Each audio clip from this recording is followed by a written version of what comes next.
The curtain falls. Last days of the Third Reich. Count Folke Bernadotte. Translated from the Swedish by Count Eric Lewenhaupt. Prefaces. It is with much hesitation that, after many requests, I have written an account of my experiences during my work in connection with the activity of the Swedish Red Cross in Germany in the last months of the Second World War. I have overcome my hesitation in the hope that what I have told may throw some light on the dramatic events at the time of the collapse of the Third Reich. The account is based on my notes and reports during my travels in Germany from the middle of February to the end of April of this year. Stockholm, June 1945. The author. Paris, November 1944. My plane left Bromma Airfield, heading west, one day at the end of October 1944. My destination was Paris, via London. In Paris, I was to confer with Allied representatives regarding Sweden's share in post-war reconstruction and other problems. Paris was again a free city in a free land, and even at that period, one could safely prophesy that the life of the Nazi Empire would be, not 1,000 years, but little more than a decade. There are two episodes of my visit to Paris that I shall always recollect with especial pleasure. One was my meeting with General Eisenhower, the other, a luncheon at which the Swedish Consul General in Paris, Raoul Nordling, was one of the guests. On a lovely autumn day, October 2nd, my plane landed on a military airfield at Versailles, where the Allied GHQ had been established. I was immediately conducted to the Supreme Commander's office, where the general, a powerfully built man in his 50s, received me with the unaffected friendliness and absence of side that are characteristic of Americans in high positions. I had been in charge of the organization concerned with the internment of American airmen who had made forced landings in Sweden, and it was on the suggestion of General Curtis of the United States Air Force, who had been to Sweden in connection with this matter, that I visited the Supreme Commander. General Eisenhower impressed me enormously. I felt that here was a man of real greatness, a personality as vital as he was generous and warm-hearted. He made one feel that he was relaxed and caring, that he had complete confidence in his ability to reach his goal and carry out the gigantic task he had undertaken. Here, I felt, was a man who knew what he wanted, and had the ability to get it. One of his most striking characteristics was his strong sense of humor. It was seldom absent during our talk, and it gave a charmingly human touch to his personality. The general is very human and very humane. He expressed no hate for those who had been his antagonists in the Second World War, and certainly none for the enemy's military leaders. His subordinates are unanimous as to the complete absence of any military rigidity in their supreme commander. This characteristic is perhaps the explanation of his greatest quality, the magnificent ability with which he has preserved the team spirit among the Western Allies and often under conditions of great delicacy, adjusted and coordinated the sometimes conflicting wishes expressed from various quarters. General Eisenhower began his talk by expressing his appreciation of what I had been able to do for American airmen in Sweden, and then went on to discuss the general situation. I noted particularly that he seemed to have a friendly understanding of Sweden's political attitude. In any event, he stated in the course of this talk that he was of the firm opinion that Sweden's neutral policy had been the right one, not only from her own point of view, but also from that of the Allies. This was an opinion that I encountered during several of my conversations with representatives of the British and American high commands. General Eisenhower then discussed with me the question of how and where Sweden could most effectively assist in the post-war problem.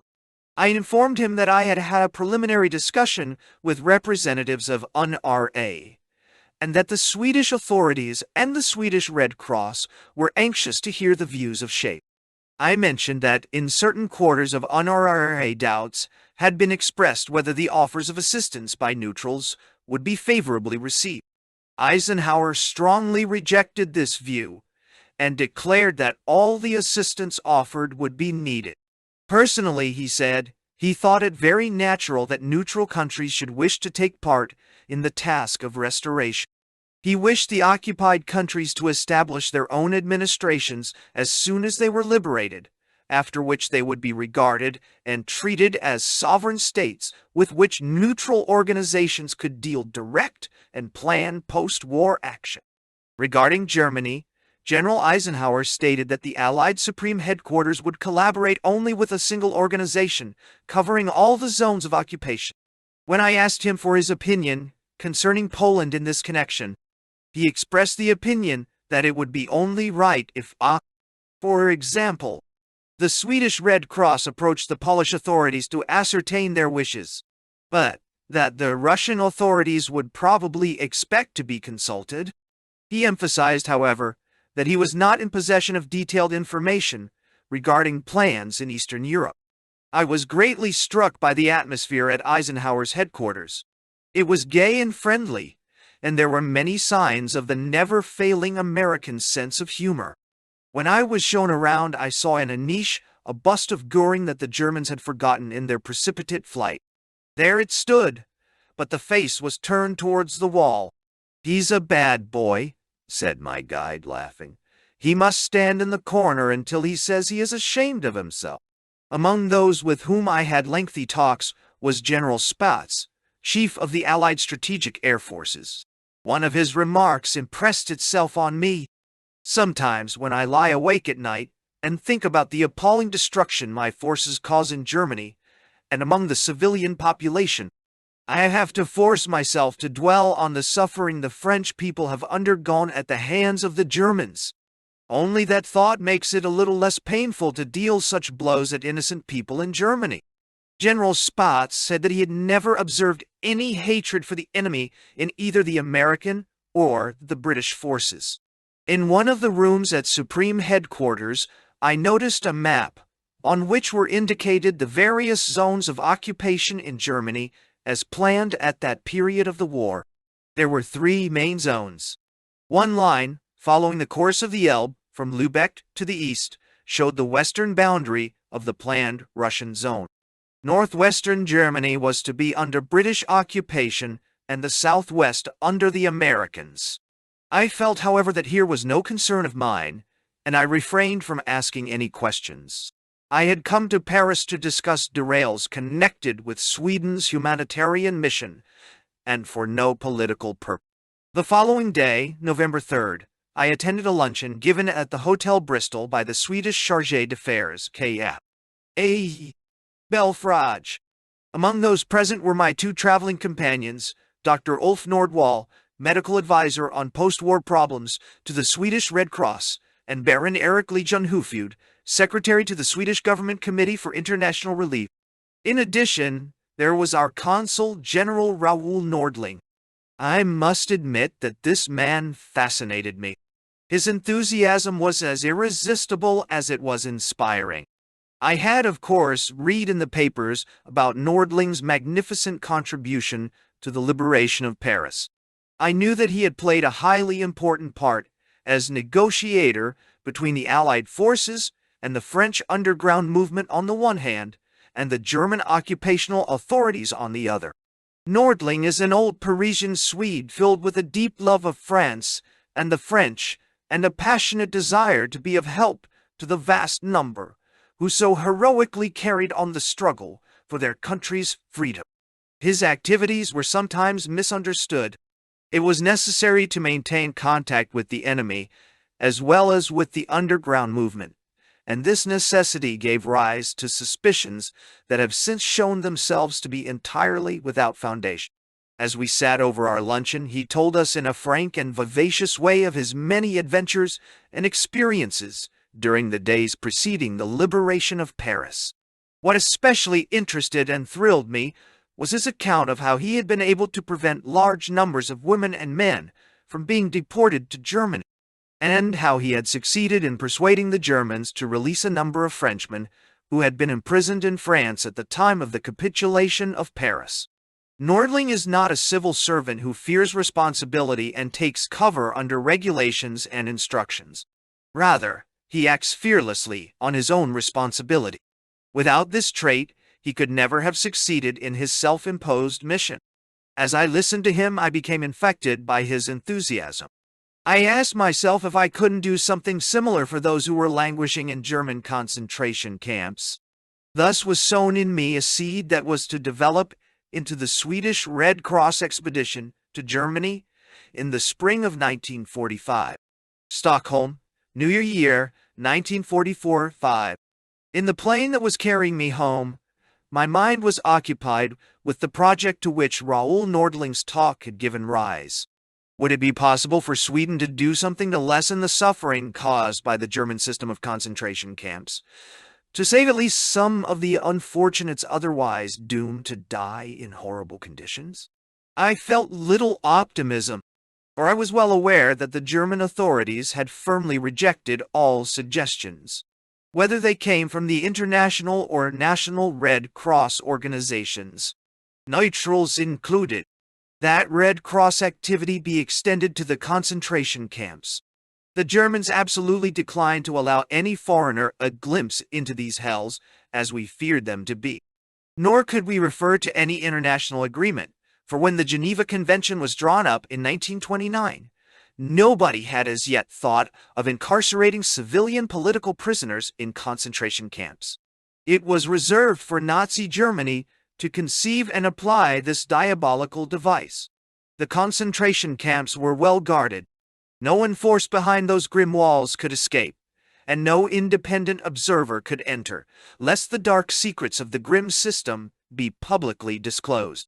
Of one thing I was convinced: it would be useless to negotiate with any but the most highly placed in the Nazi hierarchy. I knew that if anything was to be done, it must be done without delay. For some time there had been rumors, impossible to ignore, that the German authorities meant to liquidate the prisoners in concentration camps if there should be a collapse in Germany's defenses, and thus to rid themselves of dangerous witnesses. These were my thoughts on my return to Stockholm, and, as in Paris, it was an encounter with a single person that proved to be of decisive importance to the execution of my scheme. This time, it was a distinguished Norwegian diplomat, Niels Christian Ditleff, a man of 60 who had served his country in many important posts and was at this time attached to the Norwegian legation in Stockholm. It was he who suggested to me that the most important achievement in sight would be to persuade the Nazi authorities to let Norwegian civilians be released from the camps in Germany and evacuated to Sweden. The idea appealed to me greatly, for it was very similar to what Consul General Nordling was doing, though perhaps on a larger scale. Mr. Ditleff and I went deeply into the question, and we arrived at the conclusion that to be successful, it would be necessary to get access to the head of the SS, Reichsfuhrer Heinrich Himmler.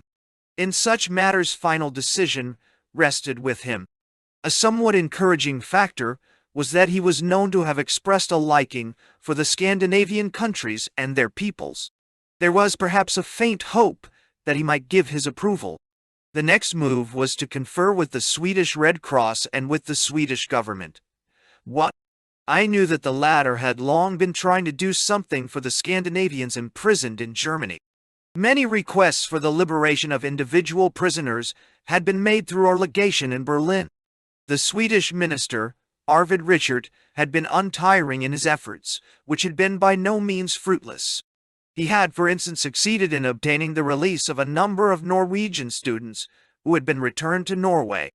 This fact was brought up during the ensuing discussions in January and the beginning of February, at which it was agreed that it was far more difficult for a diplomatic representative than for a private individual to make contact with those in authority over the concentration camps.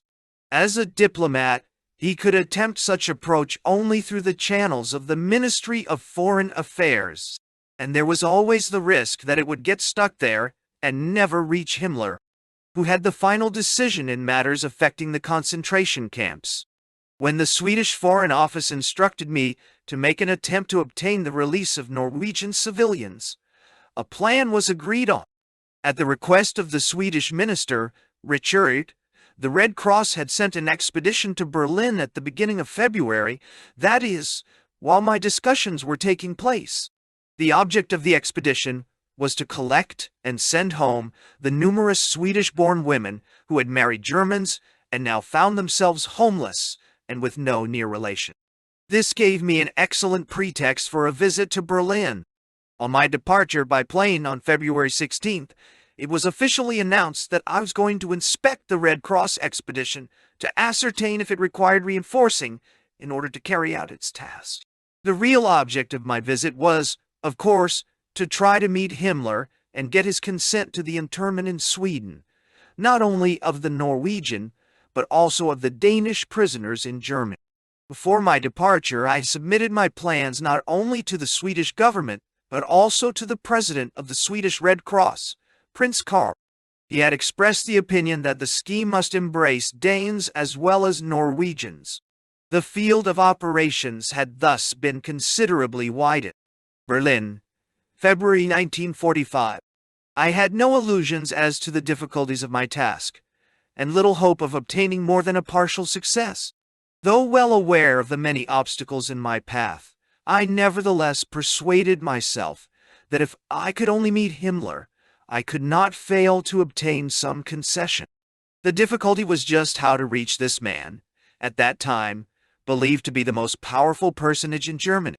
He was then commanding the German armies on the Oder front, and as the Russian pressure on them was very great, his presence on this front was indispensable. My difficulties were not diminished by the fact that I could not give the real reason for my visit to those on whose help I was counting to bring about a meeting. It would have been much too easy for them to put a stop to the whole undertaking if they disapproved of the project. When I arrived in Berlin, the Yalta Conference had just ended, and according to the communiqué issued by Churchill, Roosevelt, and Stalin, the Allies were now going to coordinate their forces and launch a simultaneous attack on Germany from east, west, north, and south. The Russians had already obtained a foothold on Reich territory, and in the west, the British and Americans were preparing their Great Rhine offensive. But though the Third Reich was beginning to crumble, the Germans continued their policy of terror in the occupied territories. Between February 8th and 10th, no fewer than 34 patriots had been murdered by the Germans in Norway. Events were rushing with increasing speed toward the last great crisis, when anything might happen. Berlin seemed war-weary. The people looked fairly well fed, and though there were long queues outside food shops, in the end customers apparently got what they wanted. There was no real shortage of food, but people gave the impression of being utterly sick of the war and completely dominated by the wish to see it end quickly. The erection of barricades in the streets had begun. There was no panic, but neither was there any enthusiasm. The citizens of the Third Reich worked with that mechanical sense of duty which is characteristic of the German. The men mostly belonged to the Volkssturm, but there were women as well. Labor service was universal, and naturally there were a good many foreign workers from the concentration camps. On closer inspection, the barricades looked very flimsy. Anything that happened to be handy was used. Buses, streetcars, and motor cars were placed in position and filled with bricks and rubble. If the work proceeded without much enthusiasm, the Berliners had not lost their caustic sense of humor. One of the jokes of that time was that when the Russians came to Berlin, it would take them 1 hour and 2 minutes to capture each barricade, 1 hour for Homeric laughter, and the remaining 2 minutes to overcome the obstacle. At the barricades and in food queues, the Berliners were waiting for the enemy's arrival, while around them in all directions, death and destruction increased day by day. In the central parts of the city, 4 houses out of every 5 appeared to have been destroyed by the terrific bombardments. Many of the inhabitants had, of course, been evacuated, but people continued to live in cellars, and if things were not exactly at their best, life still went on fairly normally. The underground railways, as well as gas, electricity, and telephones, ceased functioning during air raids. One wondered what the people thought of the general situation. What thoughts were hidden behind their dull, apathetic faces? It is certain, however, that their faith in the Nazi system had been severely shaken, and that, despite Dr. Goebbels' pep talks, the belief was general that Germany had lost the war. Very characteristically, there was often an inability, or perhaps I should say disinclination, to realize that the blame for the whole disaster rested with Hitler. A large part of the population clung sentimentally to their Führer right up to the end. They felt their oath of allegiance binding upon them. Adolf Hitler's fantastic dreams, which to other nations were nightmares, had become the Germans' wishful thinking. They could not bear to lose their faith in him who had appeared to them as a redeemer. Nor could they give up their belief in the justification of the Hitler program. The chief of the security police, Obergruppenführer Ernst Kaltenbrunner, was courteous enough as he offered me Chesterfield cigarettes and Dubonnet, doubtless looted from France, but the eyes that he fixed on me were cold and inquisitory. The meeting, which had been arranged by the Swedish legation, took place at Kaltenbrunner's luxurious home at Wannsee on the day following my arrival in Berlin. My immediate object was to convince Kaltenbrunner, Himmler's second-in-command in the Gestapo, that it was imperative for me to meet his chief. Obergruppenführer Kaltenbrunner could look back with pride upon a distinguished career, and he had earned the well-merited confidence of his superiors, for he had always shown zeal and efficiency. He had quickly risen to be chief of the Gestapo in Vienna.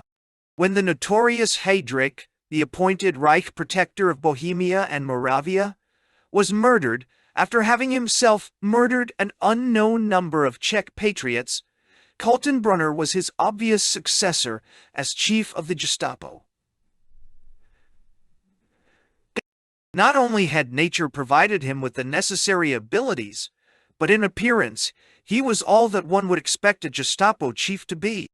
It was fairly obvious that Obergruppenführer Kaltenbrunner could have little understanding of any humanitarian proposal in connection with the German concentration camps.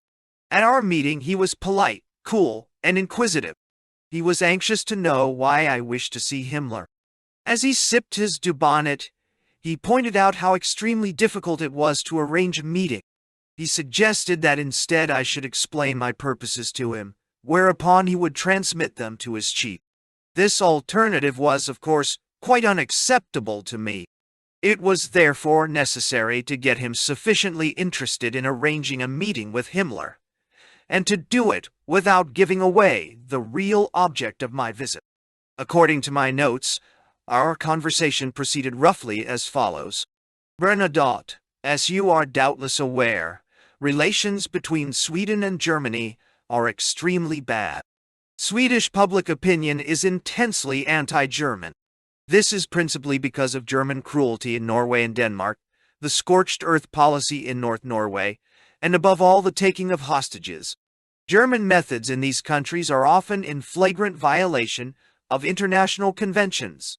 Reichsminister Himmler occupies a position that would make it possible for him to adopt measures calculated to improve Swedish-German relations.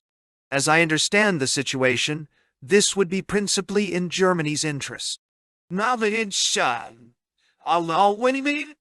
Kaltenbrunner, are you acting under official instructions? Bernadotte, no, but I can assure you that not only the Swedish government, but the whole Swedish people share the opinion I have just indicated. Kaltenbrunner, I am well aware that the relations between our two countries are most unsatisfactory, and I deplore it. I also know that Reichsminister Himmler is particularly anxious to bring about good relations between Germany and Sweden. But I must point out that the taking of hostages has proved necessary in the fight against sabotage. Similar measures have been taken by the Russians without Swedish public opinion being roused. Monsieur Bernadotte, it seems to me that it should be of great importance for Germany not to make an enemy of Sweden, whether Germany wins the war or not. At this point, the third person present at the meeting joined in the conversation. It was Brigade Führer 1, Walter Schellenberg. He remarked, "It would be a great misfortune for Germany if Sweden were to be dragged into the war against her." Schellenberg, a man of about 35, gave me the impression of being the very antithesis of Kaltenbrunner. A lawyer by profession, in 1940, he had been appointed chief of the political section of the German intelligence service, and in 1944, head of the whole organization. In this capacity, he played a very important part, especially because I gathered he had worked energetically to bring about a change in the policy of the Third Reich, its foreign policy especially. He had, moreover, tried to combat the bestialities of the Gestapo. During my ensuing long and confidential talks with him, he told me that Kaltenbrunner hated him, and had even tried, though without success, to make Himmler believe that he was in the pay of the British Secret Service. I am quite willing to admit that, from the first, I felt a certain confidence in Schellenberg, and in any case, I shall always be grateful to him for the valuable help he gave me in connection with my Red Cross work in Germany. As the discussion went on, Kaltenbrunner did his best to pump me about my proposals to Himmler, and asked if I had any concrete suggestions. I said that I had not, and generally tried to avoid going too deeply into matters with him, for if he were to disapprove of my objectives, he could easily wreck my hopes of meeting his chief. I told him, however, that there were two principal concessions I wanted. One was the issue of exit permits to Swedish women married to Germans, and to their children, particularly women whose homes had been bombed, or whose husbands were killed or missing. The other was permission to the Swedish Red Cross to work in the internment camps in Germany.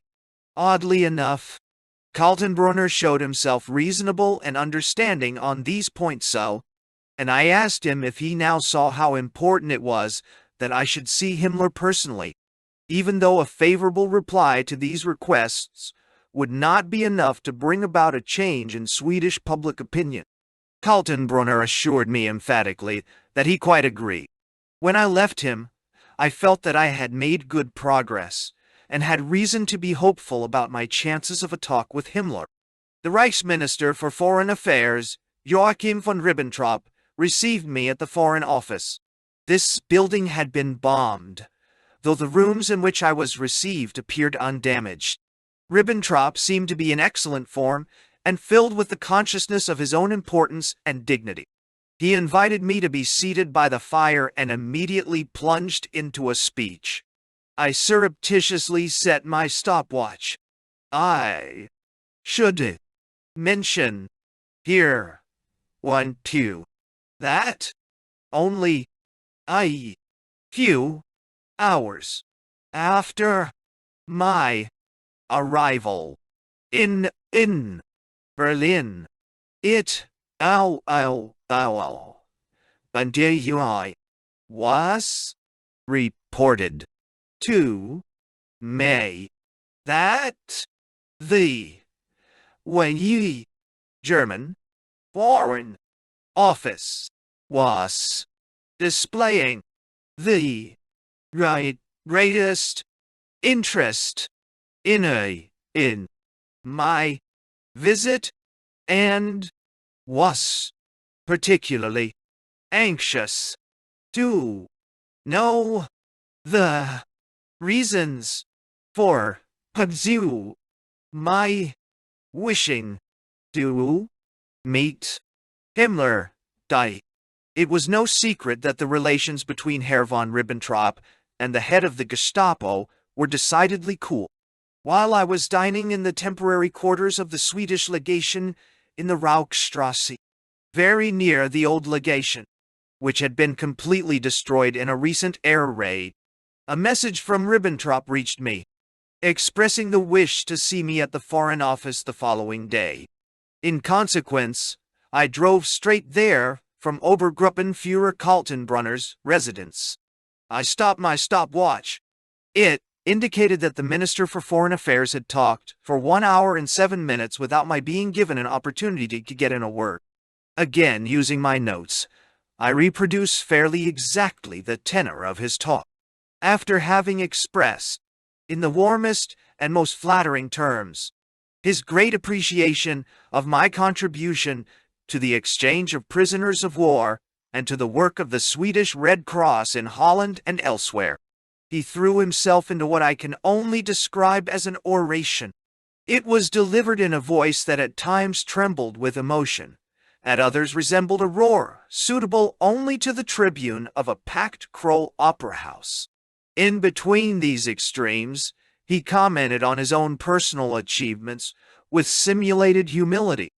He began his address by explaining to me the differences between National Socialism and Bolshevism. In his view, Hitler had succeeded in convincing the German working man of the necessity of retaining the classes that make up society, though these had to be adapted to the Nazi ideology. Bolshevism, on the other hand, had taught that the privileged classes must be liquidated. This, in Ribbentrop's opinion, was the fundamental difference between the two systems.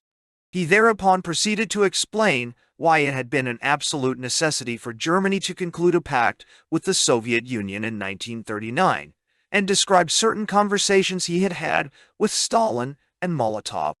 The reason why Ribbentrop had invited the Commissar for Foreign Affairs to Berlin was the growing suspicion of Russia and the desire to know exactly what her attitude was.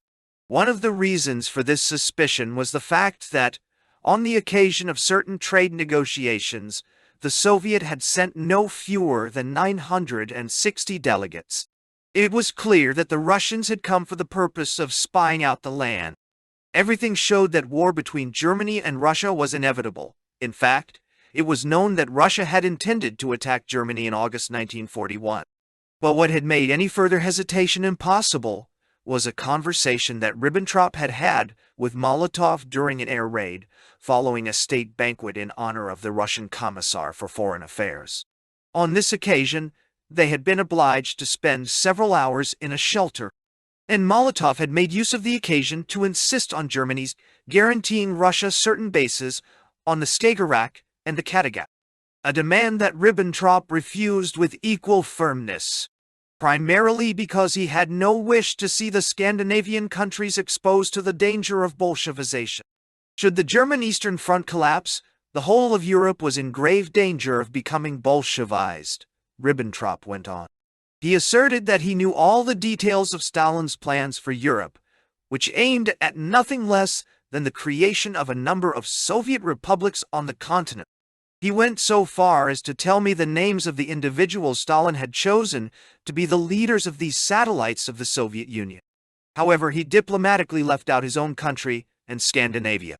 He assured me that if Germany were to lose the war, Russian bombers would be over Stockholm within 6 months, and that the Bolsheviks would shoot all the members of the royal family, myself included.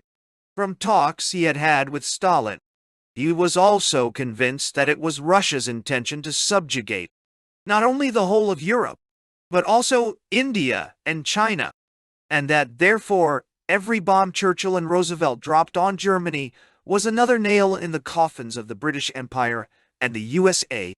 He told me he was at that very time making a last attempt, through special channels, to convince the governments of the Anglo-Saxon countries of the fate that awaited Europe if Germany were to collapse. And he was going to appeal to Churchill and Roosevelt to stop the offensive in the West and to cease bombing German cities. He added that he had very little hope of success. After that, Ribbentrop reversed himself and, with obvious lack of logic, declared that it would be more advantageous to Germany if Russia occupied the European continent rather than the Western Allies. He went on to say that if the German High Command should decide that the line of the Oder could no longer be held, they would prefer to throw themselves into the arms of Russia and transfer a number of divisions to the west, rather than surrender to England and America. If the line of the Oder cracked, it was a sign that fate had decided that Europe should be Bolshevized. That would, he maintained, happen in any case, even if Western and Central Germany were occupied by British and American armies, for Stalin, after a short period, would insist on their being replaced by Russia. Subsequent talks that I had with a number of leading Germans confirmed that Ribbentrop belonged to that school of German statesmen who advocated rapprochement with the Soviet Union. He was in favor of European domination by a strong Russia and an equally powerful Germany. Many of the Germans with whom I spoke expressed the fear that this school would gain the ascendancy. When this subject was discussed, I always maintained that, even so, Stalin would never agree to a coalition that would automatically end his country's alliance with Britain and America. Ribbentrop continued by saying that Hitler was the only one to have realized that the continent would become Bolshevized if Germany collapsed. It was an appalling tragedy that Britain and Germany should have gone to war against each other. The more so because this war could so easily have been prevented if Britain had not attacked Germany. He also deplored the blindness of the Finnish government in making a separate peace with Russia, and predicted that Field Marshal Karl Gustav Mannerheim would soon share the fate of the Romanian and Bulgarian leaders. In other words, he would be shot. Turning suddenly to the occupied countries, he said he was convinced that Germany had made a mistake in dealing too leniently with the populations of these countries. Then came the climax of his address. He posed a question. Whom, he asked, did I regard as the contemporary who had contributed the most to humanity? Without giving me time to reply, he answered his own question. Adolf Hitler. Unquestionably Adolf Hitler. Adolf Hitler, said Ribbentrop, was filled with the friendliest feelings for Sweden, and there was no one living, he added, whom he venerated as much as Sweden's monarch. Here at last I was able to get a word in. I told Ribbentrop, as I had told Kaltenbrunner, about the extremely hostile feeling against Germany among the Swedish people. But this only gave Ribbentrop an opportunity to air his own, rather original ideas. He said that the Swedish hostility was deplored in Germany, but that he personally was quite unable to understand it. He thought it a great advantage to Sweden that there were German troops in Norway, for if there were not, the English would certainly have occupied that country, and they would not have shown the respect for Sweden's frontiers that Germany had shown. Before I went, Ribbentrop asked me if I had any concrete proposals calculated to improve the relations between the two countries, to which I replied that I hoped the Swedish Red Cross would be allowed to carry out certain work in the concentration camp, and that this concession would make a favorable impression in Sweden. I had no intention of letting him know my real objectives. Ribbentrop approved of my scheme and said he was glad I was going to meet Himmler.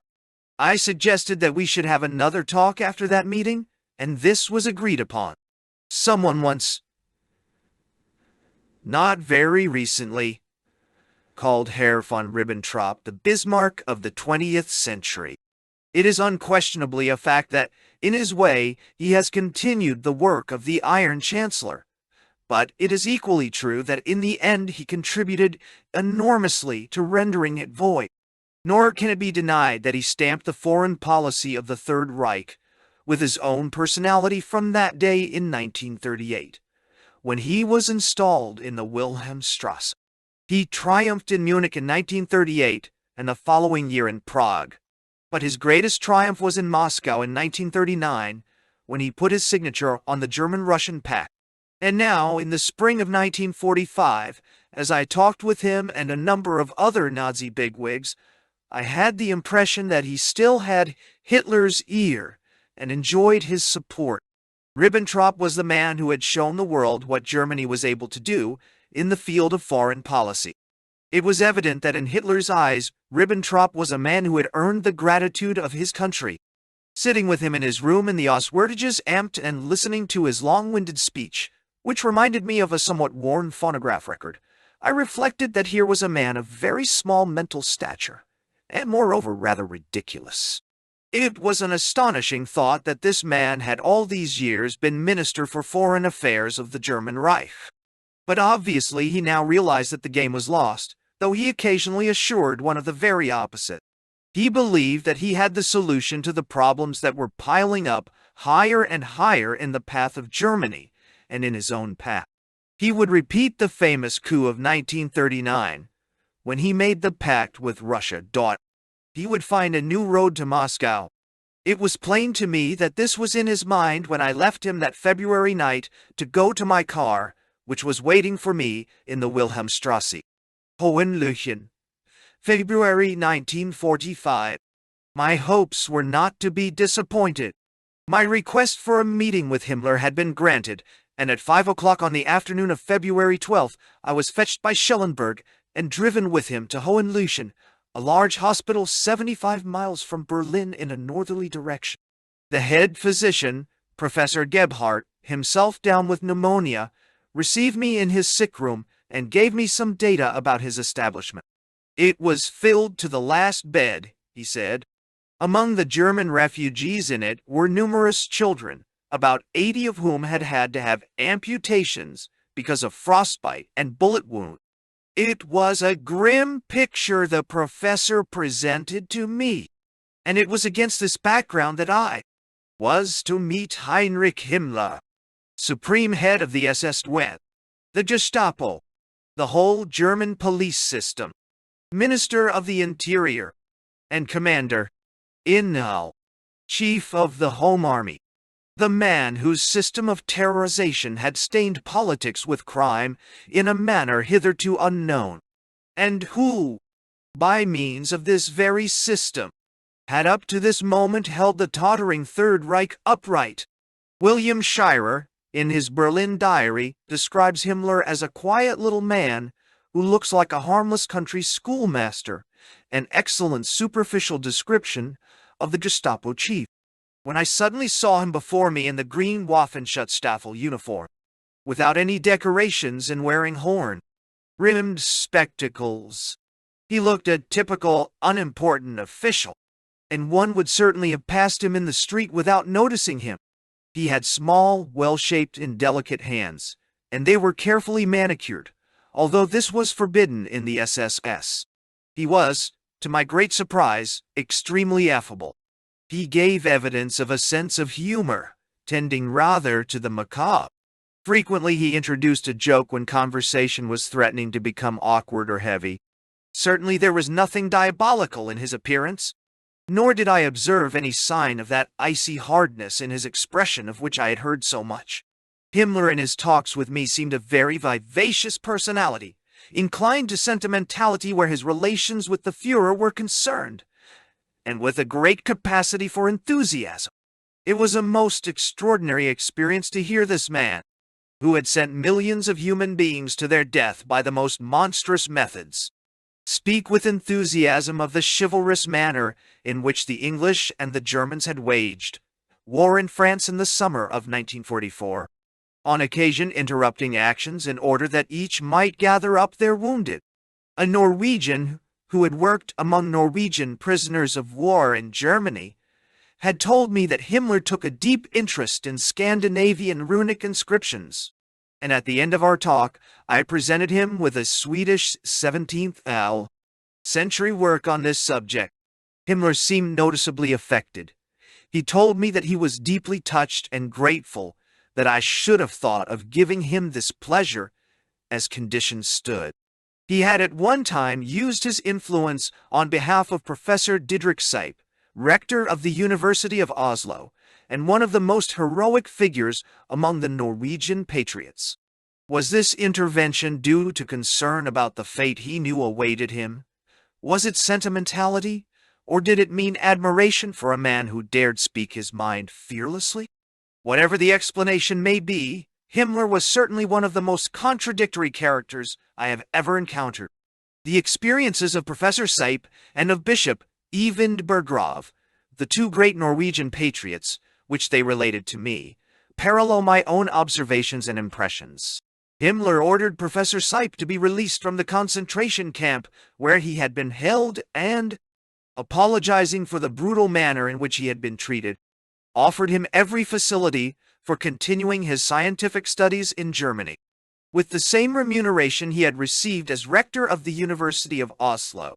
Seip told me that he regarded Himmler as a kind of idealist with a particular liking for the Scandinavian countries, and when I met Bishop Berggrav in Oslo in the middle of May this year, he expressed a similar opinion. He told me that one day Himmler had visited him. Berggrav asked whether he wanted him to talk frankly, or say the kind of things Himmler would like to hear. Himmler told him he would be much interested to hear his honest opinion. After this talk, Joseph Terboven, Reich Commissar in Norway, had demanded Berggraf's execution, but the demand was vetoed by Himmler. Nothing, however, can exonerate Heinrich Himmler from the terrible guilt that was his. No extenuation even can be found for his conduct. He it was who created the concentration camp system, and even if, as he asserted, he was unaware of the horrible cruelties to which it gave rise, it was he who must bear the responsibility. When I talked to him, he indicated in various ways that he knew this very well.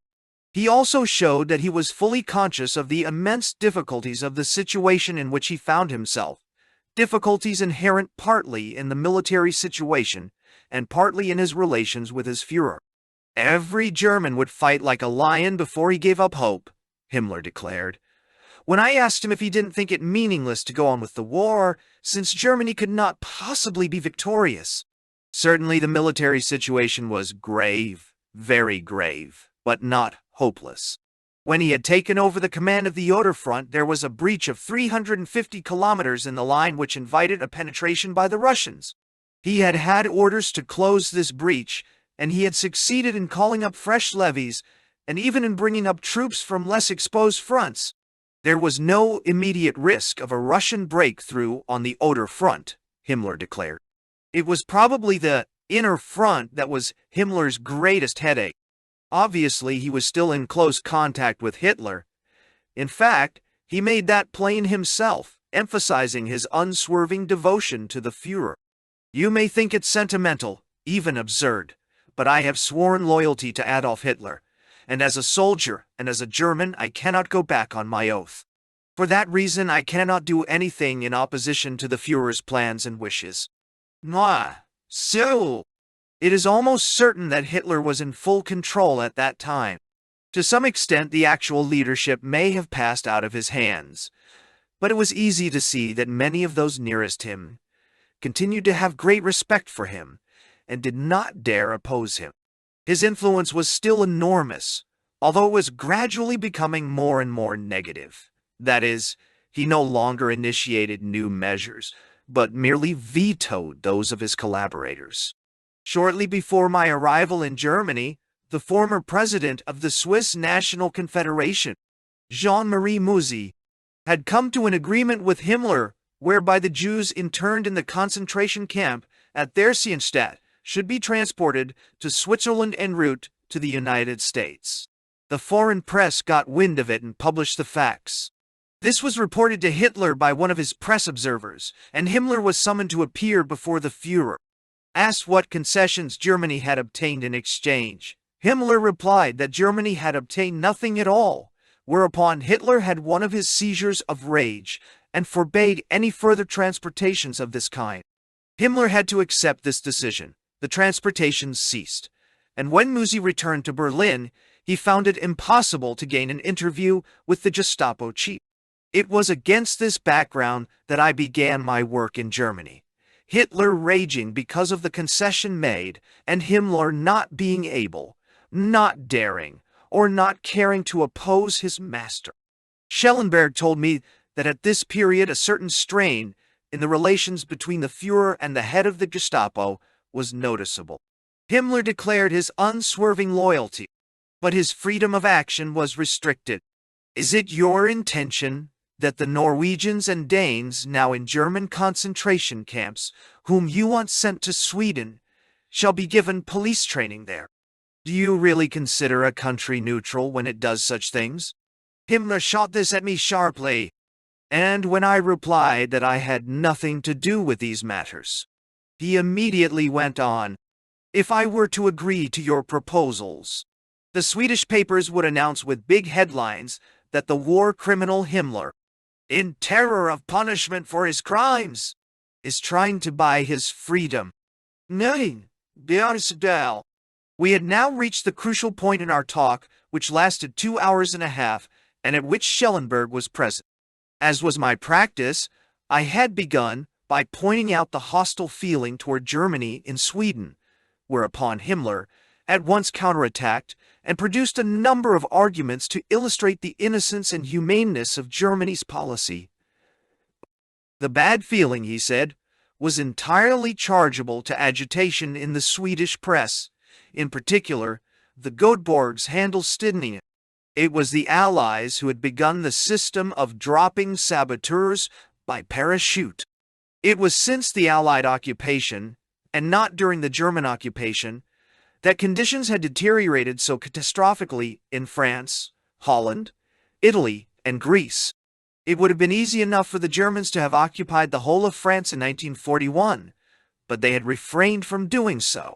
It was absolutely essential to act forcefully, in fact with the greatest ruthlessness, in places where the population had begun openly to fight the German troops. Himmler offered excuses, justifications, and explanations for everything, but he also made an admission. When I asked him if he himself would not take up arms against the invader, if he were a citizen of an occupied country, and if he did not think the Norwegian and Danish fighters for freedom were performing a patriotic and national duty, he replied in the affirmative. But, he hastened to add, saboteurs must be prepared to take the consequences of their acts. I answered by saying that it was not the punishment of saboteurs that had aroused such indignation in Sweden, but the device of taking hostages and the killing of so many innocent people, both contrary to humanitarian feeling and international opinion. Himmler denied these occurrences, whereupon I gave him a few definite instances. He said there could be no question but that I was misinformed. At a subsequent meeting, he himself brought up an example I had cited and admitted that an inquiry he had instituted showed my facts to be correct. If this was a premeditated piece of acting, it was certainly well done. Then came the usual question: had I any concrete proposals? I asked him if it would not be better for him to suggest any measures that might improve the situation, to which he replied that he could suggest nothing. It was at this point that I made the proposal about the release of Norwegians and Danes for internment in Sweden, to which Himmler reacted so violently. In addition to what I have already reported, he said that, whether or no, Sweden and the Allies would have to give some compensation for such a concession. E.g., an assurance that sabotage would cease in Norway. The shadow of Hitler fell across the room at that moment. After the agreement with Musi, Hitler had at once asked what concession Germany had obtained. If Himmler came to terms with me, he would have the same question hurled at him again. It was evident that Himmler's hands were tied, that he was not so powerful as many believed. The Führer was alive, and, for one reason or another, he could not be ignored. I told Himmler that the concession he had mentioned was quite unthinkable. I had met with an uncompromising refusal, but the bargaining was not over. I changed the topic by saying that the Swedish Red Cross was very anxious for permission to work in the concentration camps, especially in those where Norwegians and Danes were interned. Himmler: that would probably be very useful, and I see no reason why permission should not be granted. Bernadotte: and to facilitate the work, the Norwegians and Danes in question should be collected into 2 camps, one for each group. The total number of Norwegian and Danish prisoners is probably somewhere about 13,000. Himmler: that figure is greatly exaggerated.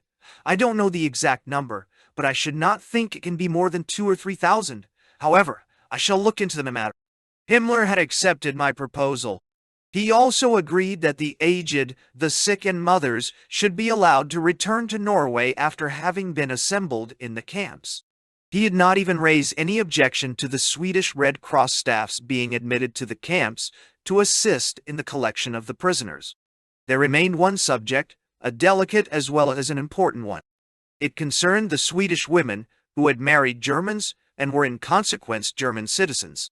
These we were determined to get out of Germany.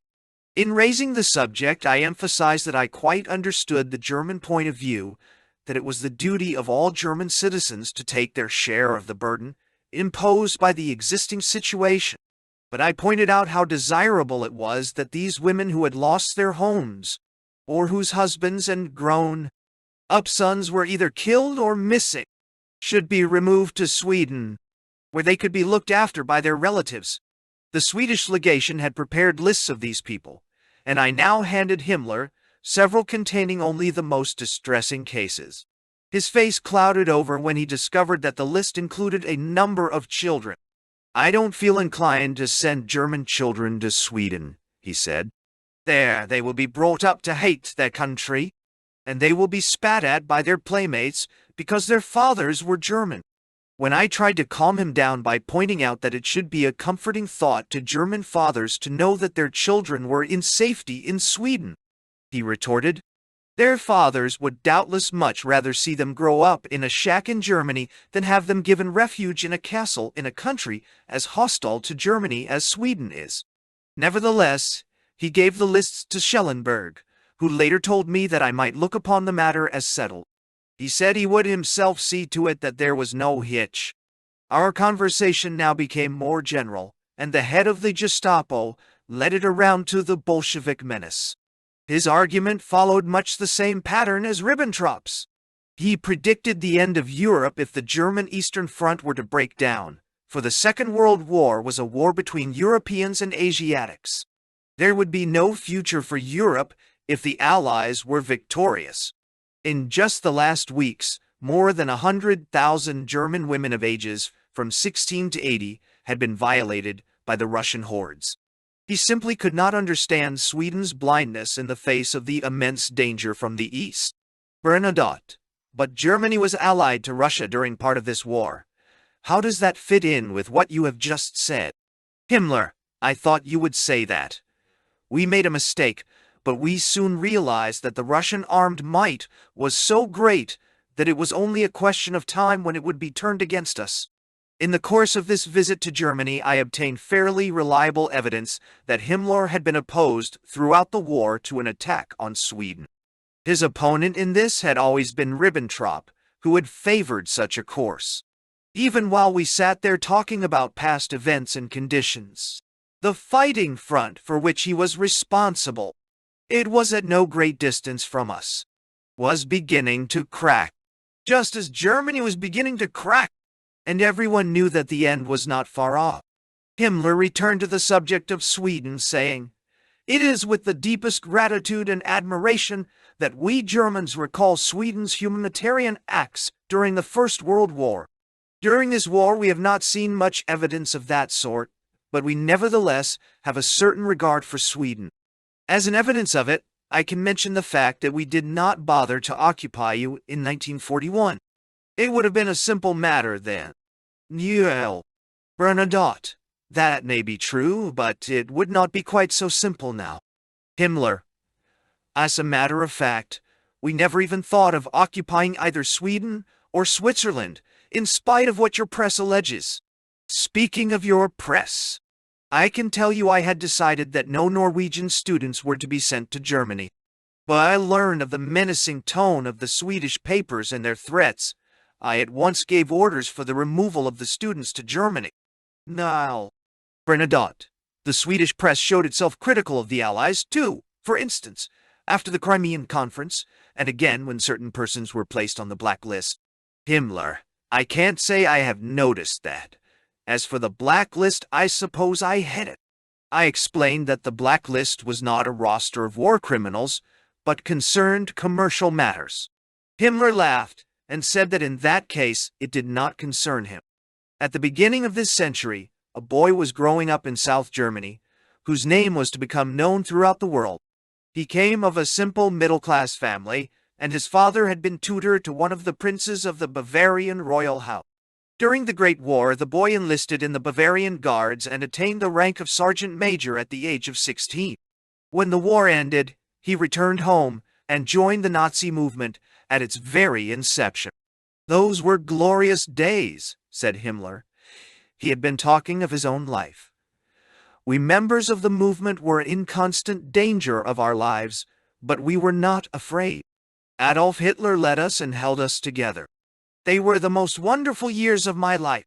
Then I could fight for what I regarded as Germany's rebirth." He ended by saying that, after all, the movement had produced real benefits, particularly in respect to social legislation. He failed to make any mention of the millions of Jews who had been murdered while the movement was in power. During this conversation, I was also struck by the incongruity of a supreme commander of the German Home Army in the last phase of World War II, with no higher military training than that of a sergeant major under Wilhelm II. While we were talking about various matters, I asked him if he would not admit that there were decent people among the Jews, just as there were among all races. I told him that I had many Jewish friends. To my surprise, he admitted that I was right, but added that we in Sweden had no Jewish problem and could therefore not understand the German point of view. An indication that Himmler had lately changed his attitude towards the Jews could probably be found in his agreement with music. Later on, Himmler, at my suggestion, agreed that, if the necessity should arise, he would allow interned Jews to be handed over to the Allied military authorities instead of having them removed from the concentration camps where they were held. Before leaving, I returned to the subject of the Scandinavian prisoners who were to be collected in 2 camps. Obviously, I said, our ideas as to the numbers involved were greatly at variance. I therefore asked for reassurance that the persons liberated should include civilians in the concentration camps. Himmler gave me this assurance and promised to let me have, before I returned to Sweden, definite answers to the questions we had discussed. When I said goodbye to him, he turned to Schellenberg, and I asked him if he had chosen a good chauffeur for me. Schellenberg replied that he had got the best man he could, the journey to Berlin being rather dangerous because of the many tank traps and barricades that had been put up on the roads. Good, said Himmler. Otherwise it might happen that the Swedish papers would announce in big headlines, "War criminal Himmler murders Count Bernadotte." With these words he left the room. Herr von Ribbentrop was affable and helpful. When on Wednesday, February 21st, I called on him at the Foreign Office to tell him, as agreed, of the outcome of my talk with Himmler. He raised no difficulties. A memorandum had already informed him of the subjects I had discussed with Himmler, and he told me that he would not oppose the assembling of the Norwegian and Danish prisoners in 2 camps, and that Swedish-born women would be given exit visas for Sweden. He pointed out, however, that the German authorities could not undertake to arrange transportation, as all vehicles were required for the war. The Swedish Red Cross must provide its own transport as well as fuel. Herr von Ribbentrop seemed pleased when I told him that this could easily be arranged and that I would accompany the column. He promised to support me with Himmler and to assist me in every way. Then he returned to his favorite subject, referring to the latest developments in the situation, principally the bombing of Dresden and Nuremberg and the consequences. He asserted that there was a growing inclination among the Nazis towards communism. I then said goodbye to Herr von Ribbentrop and left him. Himmler kept his word and let me have a definite decision before I started for home. Immediately after my visit to Ribbentrop, I lunched with Brigade Führer Schellenberg. He told me that Himmler had several times talked to him about my visit, which had pleased him. Schellenberg was authorized to inform me that Himmler had definitely given his consent to the proposals I had submitted to him. Swedish-born women were to receive exit visas, with the reservation that, if any of them had had any trouble with the police, such cases should be submitted to him personally for examination. And the Norwegian and Danish prisoners were to be assembled in a camp at Neuengamme, not far from Hamburg. I was further given permission to establish contact with Professor Sipe. As a matter of fact, I had already done so, who had been liberated and now represented Norwegian interests in Germany, as well as with the Danish legation in Berlin. For my part, I promised to endeavor to have my Red Cross column ready at Warnemund Day 10 days later. Stockholm, Berlin, Friedrichsruhe, Stockholm, March 1945. It was with an easier mind that I returned to Stockholm. The foundations had been laid. It should be possible to save many lives, and Sweden could be of real help to her Scandinavian neighbors. On my return, I immediately reported to the Swedish government. It approved my arrangements with Himmler and von Ribbentrop, and also agreed to my suggestion that a Red Cross detachment be dispatched at government expense the equipment and material to be supplied by the military authorities. I also reported to the Commander-in-Chief, General Helge Jung, who gave the plan his approval. The work of organizing the expedition was immediately begun by the Defense Staff and the Army General Staff. As the German authorities had stipulated that the number of personnel must not exceed 250, the detachment was composed as follows: 3 platoons, each of 12 buses, and 1 platoon of 12 trucks. The detachment further included mobile field kitchens, workshops, ambulances, and a quartermaster's platoon. Colonel Gottfried Björk was appointed leader of the expedition. All the personnel were volunteers chosen from regulars and conscripts in the armed forces. The military insignia on their uniforms were replaced by those of the Red Cross. After the detachment had been assembled in Skint, the southernmost Swedish province, it was dispatched by boat to Denmark via Malmö. On March 11th it was in Odense, where the Danish Red Cross had arranged billeting and meals. The municipality and townspeople showed us magnificent hospitality, and everything was done by the Danish authorities to facilitate our journey.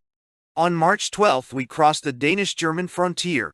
Our route was planned to go via Flensburg, Kiel, and Lübeck to Schloss Friedrichsruh, which was to be our headquarters. We reached our destination late at night on the same day, and were welcomed by the owners of the castle, Prince Otto von Bismarck and his wife, a daughter of the Swedish architect Ivar Tengborn. During our whole stay they helped our work with all manner of practical arrangements, besides showing us great hospitality and kindness. A telephone message from Berlin, Obergruppenführer Kaltenbrunner was on the warpath, and others in Himmler's immediate entourage as well. This information came from the most reliable source, Brigade Führer Schellenberg, who had very intimate contact with the Swedish legation in Berlin. Kaltenbrunner was trying to wreck my arrangement with Himmler.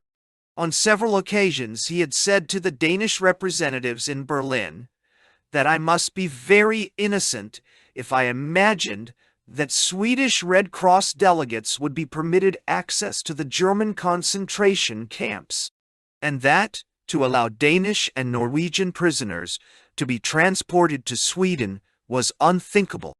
Kaltenbrunner's reasoning was not difficult to follow. Not only did the Swedish plan appear to him wholly unnecessary, but it was intolerable from the point of view of the Third Reich.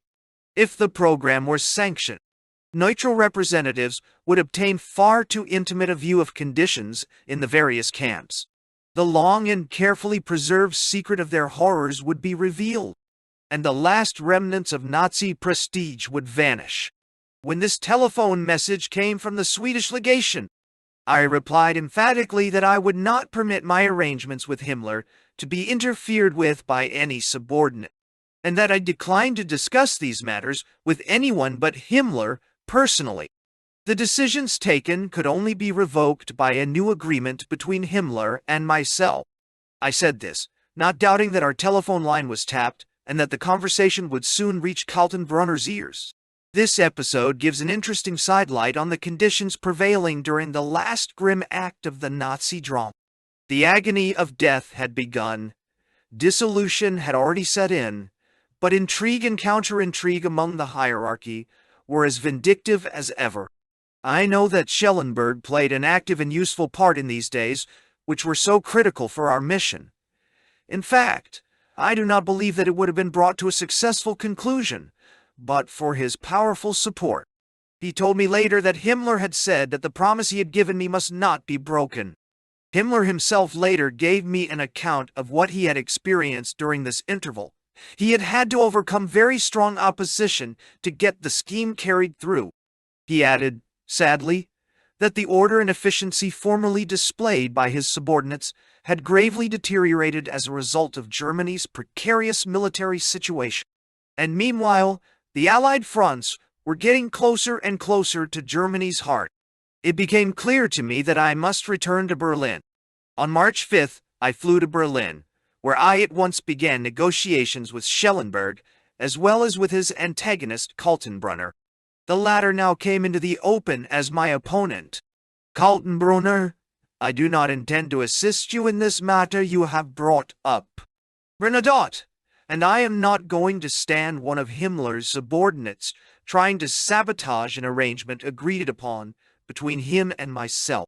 The gloves were off. The fight had begun. Half a century earlier, the political world had its eyes sharply focused on Schloss Friedrichsruh, for it was to Friedrichsruh that the aged Chancellor Otto von Bismarck had withdrawn after his forced resignation in March 1890. It was from here that he carried on his campaign against the new course of German policy. It was here that he wrote his highly critical articles about William II, and also his famous Gedanken und Erinnerungen. It was at Friedrichsruh that he received the homage of the German people. Here, vast numbers came as on a pilgrimage to manifest their love for the aged statesman. And it was here that he ended his days. Now Friedrichsruh had become the headquarters of a Swedish errand of mercy in the final stages of the Second World War. The old castle was shortly to find itself in the thick of the fighting. On March 9th, I went to Friedrichsruh to await the arrival of the Red Cross detachment. Our work during March included transporting 3 large contingents to Nuremberg. Specifically, 1. 200 Danes and Norwegians from the concentration camp at Sachsenhausen, to the north of Berlin, 600 Scandinavians from Dachau, near Munich, and 600 policemen from various camps northwest of Dresden. The transfers from Sachsenhausen were carried out in 7 relays between March 15th and March 30th.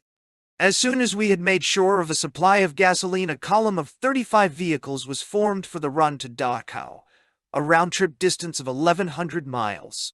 The column left on March 19th, under the command of Colonel Björk personally, and by March 24th the task had been completed without any mishaps.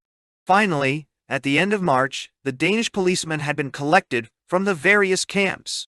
It is not necessary for me to enter into a detailed account of the work of the expedition, as I understand that this will be the subject of a special report. Another of the Bismarck estates was to play a part in the events of those days. Schönhausen, 125 miles east of Berlin. It was on this family estate that the Iron Chancellor was born and brought up, and there, no doubt, he absorbed the Junker ideals to which he remained faithful throughout his life. Now the Swedish legation had been installed at Schönhausen, and during my work in Berlin we motored to the capital from the old manor almost every morning. These drives gave one a pretty clear picture of conditions in Germany 2 months before capitulation. All main roads were barricaded, and one could see men of the Volkssturm as well as prisoners of war working on the barricades. All cars, and, for that matter, all travelers on the roads were subjected to the most careful control. I had, however, been provided by the Ministry of Police with a pass that enabled me to proceed unhindered. On my first drive, from Schönhausen to Berlin, I saw, for the first time, women, prisoners from concentration camps. There were hundreds of them, foreign women as well as Germans suspected of having worked against the Nazi regime, guarded by male and female warders as they marched wearily to their work. It was a dreadful sight. A painful sight, too, were the long lines of German refugees from East Prussia. By the time we passed them, it must have been weeks since these people had abandoned their homes. They were being directed to different centers where the local authorities would be responsible for billeting and feeding them. They appeared worn and weary and utterly hopeless. There was no future for them, and the present was a living hell. Whatever they had possessed was lost, material goods as well as any belief in the future. Silently, the pitiable procession moved on, along roads lined with the carcasses of emaciated horses that had drawn the primitive vehicles used by the refugees until their strength gave out. These vehicles were reminiscent of the covered wagons used by the early settlers of the West in America. The tarpaulin or similar covering with which they had been hastily fitted was the only protection available for the women and children at night, and I was told that earlier in the year thousands of refugees had frozen to death. The winter had been very severe in Silesia and East Prussia. Travel in those days was chaotic. The only way was by car, for trains took an incredible time. But motoring was not free from excitement, for German fighter planes and German anti-aircraft fire had almost ceased to exist during the last months of the war, and Allied airmen were able to attack all vehicles on the roads without interference. My car was painted white and bore the Red Cross flag as well as a Swedish flag, but this was not of much help. The Allied authorities had announced in Stockholm that because of the intensification of the air war, immunity for the Swedish Red Cross vehicles could not be guaranteed. I recollect one day at the end of March, when I was on my way from Schönhausen to Friedrichsruh. We had just passed the small town of Perleberg, halfway between Berlin and Hamburg, when we heard the sound of explosions. It was an Allied air raid on Perleberg. Presently, as we drove on, we saw 6 American bombers approaching us at low altitude.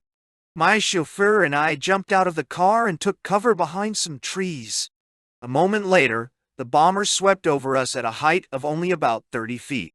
I readily admit that I felt cold shivers down my spine, but our luck held. The Americans attacked an objective a few hundred yards from where we were and then disappeared. But my most exciting drive came a little later. On April 20th, I left Friedrichsruh to go to Berlin, where I had a meeting with Himmler. The war in the air had by then become so intensified that I was advised to take special precautions. I took 2 chauffeurs, one of whom, seated on the traveling trunk at the back of the car, was to act as observer. He was instructed to signal by banging the top of the car as soon as he saw Allied planes approaching, thus warning us to stop, jump out, and take whatever cover we could find. On our way, we passed through the town of Nauen, 26 miles west of the capital. We noticed blue and yellow flags, a signal that an air raid was on, but as nothing seemed to be happening, we continued on our way until we reached the outskirts of the town. Seeing an old woman by the side of the road, we pulled up, and I asked her if a raid was on. Before she had time to reply, we heard the dull drone of a large number of Allied bombers. A few seconds later, bombs were dropped on the railway station, less than 100 yards away. We drove on out of the town and took cover in a trench that had been dug at the side of the road for the defense of the adjoining village, the plan apparently being to sweep the road with fire from anti-tank guns. There was brilliant sunshine and a cloudless sky as the Allied bombers swooped on towards their targets. For about an hour, we lay in our trench, gazing at the fascinating spectacle of Nauen and neighboring villages under heavy attack. We could see the bombs leaving the plains, after which what looked like a white column of smoke rushed towards the ground at great speed, and then there came a terrifying explosion. This was the first time I had observed anything approaching panic among the German population. A crowded shelter had been hit, a number of people killed, and men and women came running across the fields, aimlessly seeking shelter in ditches and anything that offered cover of any kind. It was as if the people of Nauen felt that nothing could save them, since not even a few fighters from the nearby airfield of Spandau went up to engage the enemy. A few days later in Denmark, I had another proof of the paralysis that had seized the Luftwaffe.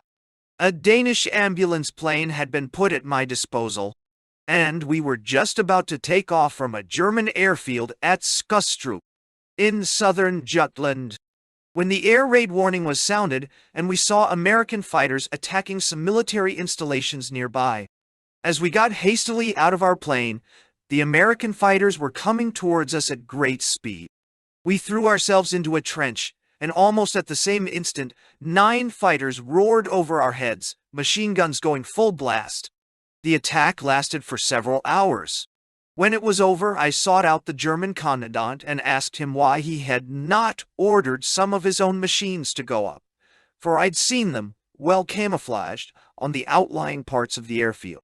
He shrugged his shoulders and replied, "Oh, I have the machines all right, but not a drop of gasoline, so they are of no use to me at all."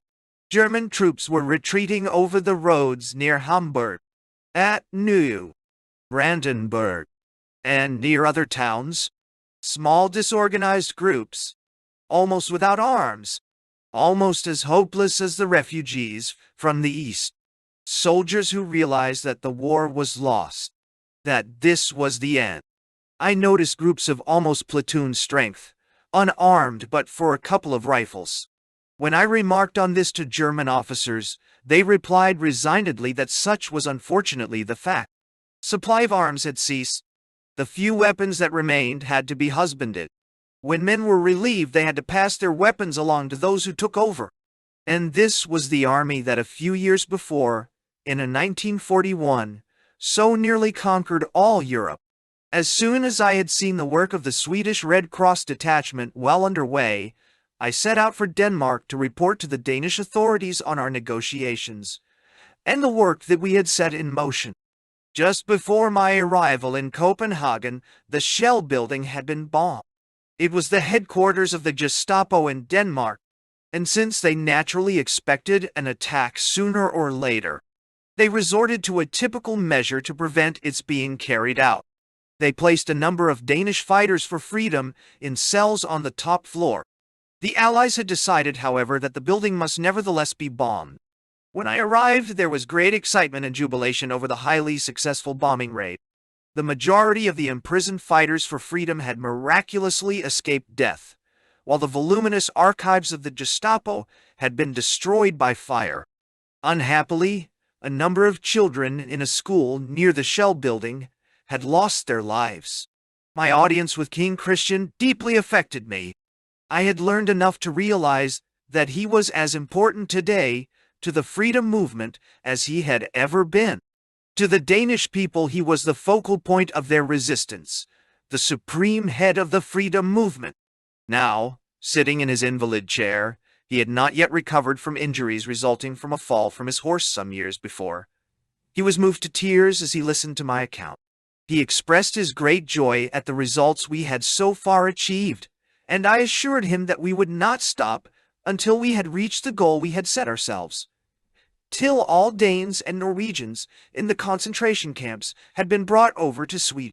I returned to Sweden and arrived in Stockholm on March 22nd. To Neuengam, Hohenlychen, March 28th, April 9th.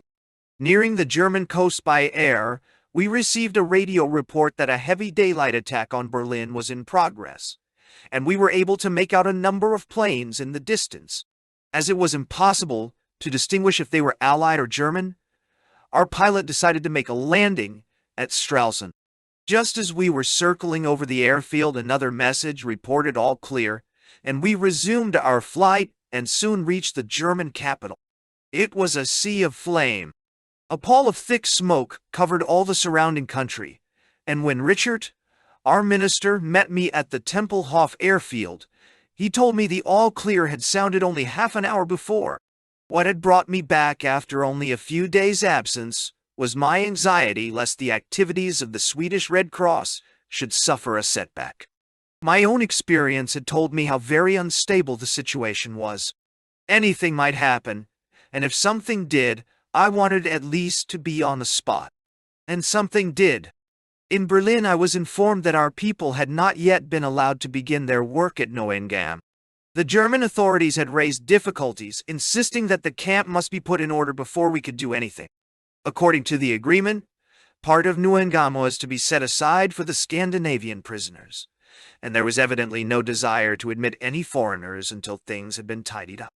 Norwegian prisoners informed me later that sanitary measures had been begun in the camps a few weeks before, and that conditions had improved considerably in the section where the Scandinavians were to be. I have therefore good reason to believe that the hideous conditions at a later date revealed in, for example, Buchenwald had existed in Neuengam too. It was on Good Friday, March 30th, that I was given the first opportunity to visit the concentration camp, where several thousand Scandinavian prisoners had already been assembled by the Swedish Red Cross. The Third Reich was now not merely crumbling, it was about to collapse. In the West, the British and the Americans had already crossed the Rhine and were advancing on Osnabrück. In the East, the Russians were pressing forward. They were to enter the suburbs of Vienna a few days later, simultaneously with the sensational Allied advance towards Bremen-Verden. On April 10th, Königsberg and Vienna were taken by the Russians. The goal was Berlin. We drove up to the entrance of Neuengamme, where the gates were opened for us and closed as soon as we were inside. I was the first representative of a neutral humanitarian organization to visit a concentration camp. For when our people had collected prisoners from the various camps, they had not been allowed to enter. Instead, the prisoners had been assembled outside the gates, where the motor coaches and ambulances were waiting.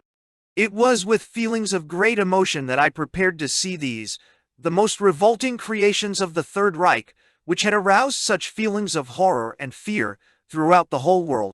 Neuengamme was not a bad test case, for it was believed to be one of the worst, quite on a par with the Dachau camp near Munich, notorious since the Nazis' first seizure of power. The Commandant, Obersturmbannführer Pauli, received us in his green SS uniform, looking very smart and military and efficient, an expert in his own field. He had been in Poland, and at Lublin he had given incontrovertible proof that he understood how to keep concentration camp prisoners in order. As a matter of fact, he had the reputation of being one of the very worst representatives of his profession, if it can be called that. However, he showed me the utmost courtesy, was helpful and reasonable, and agreed to almost everything I suggested. The guns were roaring near Bremen, the front was approaching nearer and nearer to Berlin, and the Obersturmbannführer probably realized that his professional days were numbered. While in America, I had met Odd Nansen, the brilliant young architect son of the famous explorer Fridtjof Nansen. We had worked together there until 1940 and become great friends. When he was brought before me and I saw him snatch off his cap and stand to attention, as all prisoners were required to do when in the presence of a German of rank. The Commandant was with me. I boiled with anger at this example of German so-called discipline. Odd Nansen was one of those Norwegians who had risked everything, one of the many sent to concentration camps. Here they were then, all these Scandinavian patriots. We had been able to obtain a complete list, for in our previous negotiations with the Germans it had been agreed that every prisoner collected by the Swedish detachment should be given a form on which to enter his name and the state of his health. At first, the Germans had objected, but I understand that we outmaneuvered them by pointing out that we should be responsible for getting the prisoners in our charge to Neuengamme, and that we could not accept this responsibility without a list of names. We were thus very quickly in possession of complete statistics concerning all the Scandinavian prisoners at Neuengamme, and able to transmit them forthwith to the Danish and Norwegian authorities and organizations concerned. I well remember the first hutments I inspected. The Commandant, who accompanied me everywhere, made no objections when I wanted to speak to the prisoners, and even agreed to my speaking with them in Swedish, though I thought it wiser not to carry on long conversations in that language, in order not to make him suspicious. In this particular building were lodged the Danish policemen who had been deported to Germany when the German occupation authorities in Denmark suppressed the regular police. Some of these men had been at Neuengamme before, after which they had been moved to other camps. They had shown little enthusiasm when told they were going back to this camp, where their experiences had been the worst possible, and when I looked around I could well understand their feelings. The discipline was evidently barbarous and the overcrowding appalling. In most of the huts wooden pallets had been laid on the floor, and these, covered with sacks, made up the prisoners' beds. What it would be like if an epidemic were to break out could easily be imagined. Among the prisoners were Norwegians and Danish doctors, who had done all they could to help their comrades. Assisted by them, we at once set about improving matters. The Swedish Red Cross had obtained permission to send a number of delegates to work inside the camps, and under the leadership of Professor Gerhard Rundberg, they lost no time in beginning to improve the sanitary condition. Odd Nansen, who had already drawn up a plan showing how the hospital barracks should be reconstructed, was wonderfully helpful. We also arranged for medicines and portable buildings to be sent to Neuengamme from Denmark. One episode of this visit stands out especially in my memory. We had arranged to hold a conference in one of the hospital barracks. There were present not only representatives of the camp authorities, but also at my invitation, the Danish and Norwegian doctors, as well as delegates chosen by the prisoners. Something tremendous had entered into the existence of these men, for it was certainly the first time they had been invited to take part in a discussion, seated at a conference table. It was touching to see how their spirits rose, how their faces lit up, how hope was reborn, when I was able to tell them that in a few days they would be sent back to Denmark.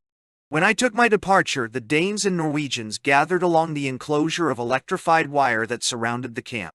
I called to them, Pia Jensen, Danish for au revoir, saw the joy in their eyes, and trusted they really understood that we had no intention of going away before accomplishing the task we had set ourselves.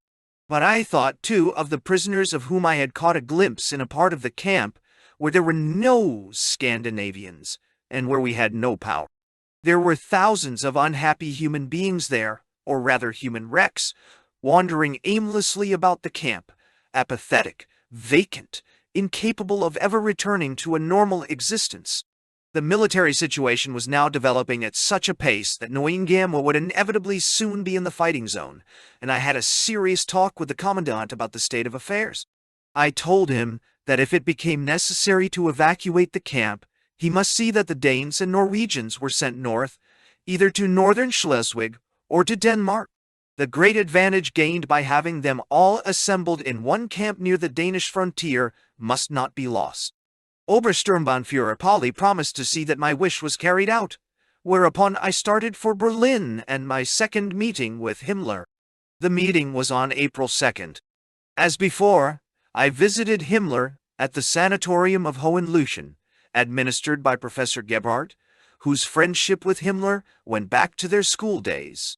When the SS chief entered the room, I noticed that he was not only somber, but also nervous. During our talk, which went on for 4 hours, he did not attempt to deny that he regarded the situation as most critical, although he would not admit that it was hopeless. It was during this long conversation that my activities in Germany were to be given a new direction. I suddenly realized that I had been dragged into the vortex of high politics. Himmler, I am ready to do anything for the German nation, but the war must go on. I have given my oath to the Führer, and that oath is a binding one. Bernadotte, don't you realize that Germany has lost the war? By attacking Russia in 1941, you yourselves made it a war on 2 fronts, and it was that which snatched victory from your grasp. You yourself say that you are willing to do anything for the German nation, and if that is true, and if you consider his determination to continue the war a disaster to your country, involving the death of tens of thousands more on the fighting fronts as well as on the domestic front, you ought to put the welfare of your people above your loyalty to Hitler. A person in your position, bearing such an enormous responsibility, cannot obey a superior blindly, but must have the courage to accept responsibility for decisions made in the interest of the people. Ah. Himmler did not answer. A few moments later, called to the telephone, he rose quickly and left the room. Brigade Führer Schellenberg, who was again present at our talk, turned to me and asked if I could not see Eisenhower to discuss with him the possibilities of arranging a capitulation on the Western Front. I told him that this was quite impossible, that the initiative must come from Himmler, and that I was unwilling to act as intermediary, since my doing so might be taken to indicate a belief that Eisenhower and the Western Allies would be willing to negotiate for an armistice. I said I was convinced that this was not the fact. Himmler returned, and we began to discuss the transporting of Danes and Norwegians and the camp at Neuengamme. I told him that on the whole, the transportations had been successful, but that conditions in the camp, which I had inspected, were vile. I repeated again, emphasizing the fact that at that time, tens of thousands of German refugees were being sent to Denmark, that all Danish and Norwegian prisoners should be allowed removal to Sweden. Himmler answered that personally he would grant my request with pleasure, but that he could not possibly do so. The hand of Hitler was to be felt here. Hitler was opposed, and Himmler did not dare oppose him. At this point, however, Himmler began to compromise. One possibility, he said, would be to let some of the prisoners leave now. If all were to be sent at the same time, it would attract too much attention. I immediately put forward a program. It was immediately accepted, calling for the dispatch to Sweden of all the Swedish and Norwegian women and all the invalids, together with a small proportion of the 461 Norwegian students in Neuengamme Torhøj. The actual number was to be decided later. All the Danish policemen were to be sent to Denmark. The Scandinavians sent to Sweden were not to be interned, but placed in hospitals or boarded out. They would, however, be required to give an undertaking not to return to Norway or Denmark or to go to England, but to remain in Sweden till the war was over. Subject to the same condition, Himmler further agreed to the release of a certain number of interned Norwegian civilians, among them Professor Sipe and some French citizens. I had made progress, and the situation looked more hopeful from my point of view, but Himmler was filled with gloom. Himmler, the German government, has made fatal mistakes. It was a mistake not to be more frank with England. As for me, well, of course, I am regarded as the cruelest and most sadistic man alive. But one thing I want to put on record: I have never publicly vilified Germany's enemies. Nigeria. Bernadotte. If you haven't, Hitler has done so all the more thoroughly. What was it he said? We shall wipe out every one of the English cities. Is it, then, so surprising that the Allies systematically bombed German towns? Himmler retorted that bombing was not started by the Germans, and I reminded him of Warsaw in 1939 and Rotterdam in 1940. To this he said nothing, and shortly afterwards he rose with the remark that he had to discuss some routine matters with Schellenberg. The audience was over. Schellenberg accompanied me to Berlin, talking the whole way in a confidential but rather forced manner. What he related gave me a good picture of what was happening behind the German political scene. He told me that after my departure, Himmler had continued the subject of capitulation in the West, and but for Hitler, would unhesitatingly have asked me to go to Eisenhower. However, he had hinted the situation might change. Hitler's position might be shaken at any moment. Himmler had asked Schellenberg to convey to me his hope that in that event I would proceed immediately to Allied headquarters.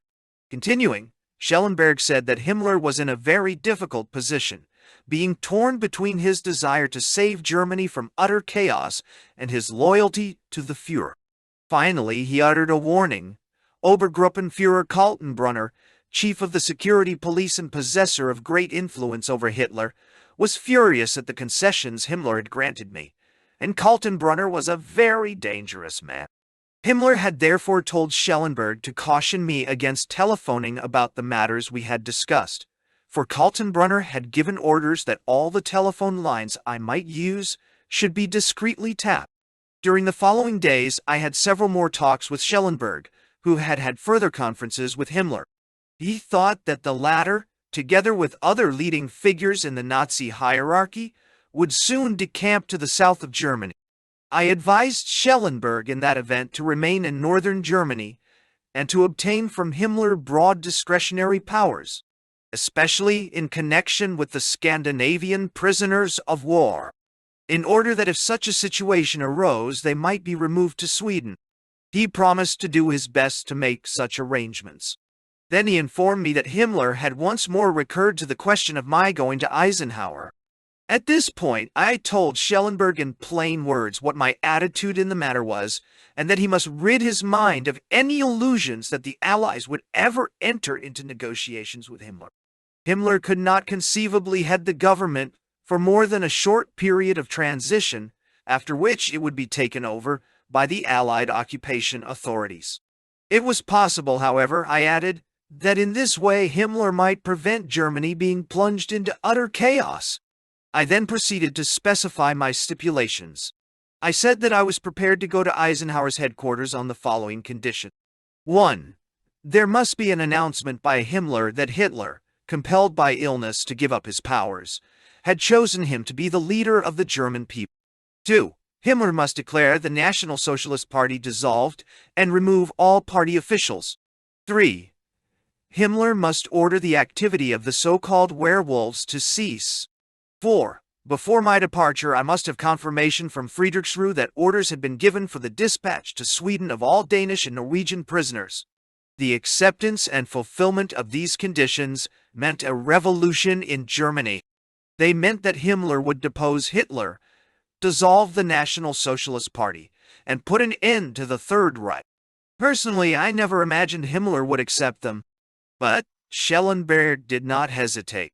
He told me that he would try to induce his chief to accept them.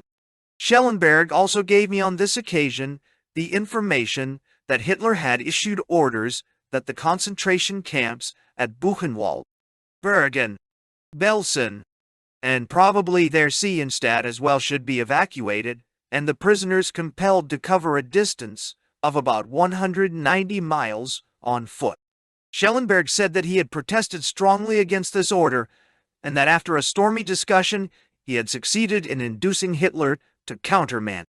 The commandants of the camps had been instructed not to evacuate them, but to surrender the prisoners to the Allied troops. Similar instructions would be given in connection with Neuengamme.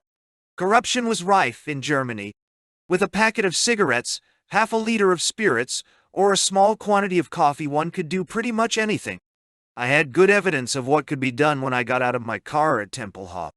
I was accompanied by Professor Sape and his wife, who had joined her husband in captivity.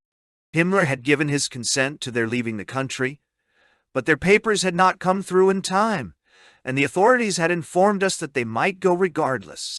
We had some moments of suspense at Tempelhof airfield, waiting to see how the local officials would act. A packet of cigarettes did the trick, and Professor Sape and his wife were allowed to go aboard the plane. After a short interval, we took off. It seems to me that in all my travels in Germany, I had never experienced such true happiness as I felt at that moment. That was April 9th, 5 years to a day from the German invasion of Norway. Friedrichsruhe, Berlin, Hohenlychen, Flensburg, Lübeck, April 19th, 24. 10 days later, General Patton had penetrated into Czechoslovakia.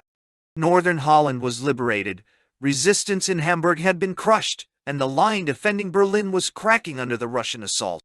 Hitler issued the order, "Shoot any officers who order retreat."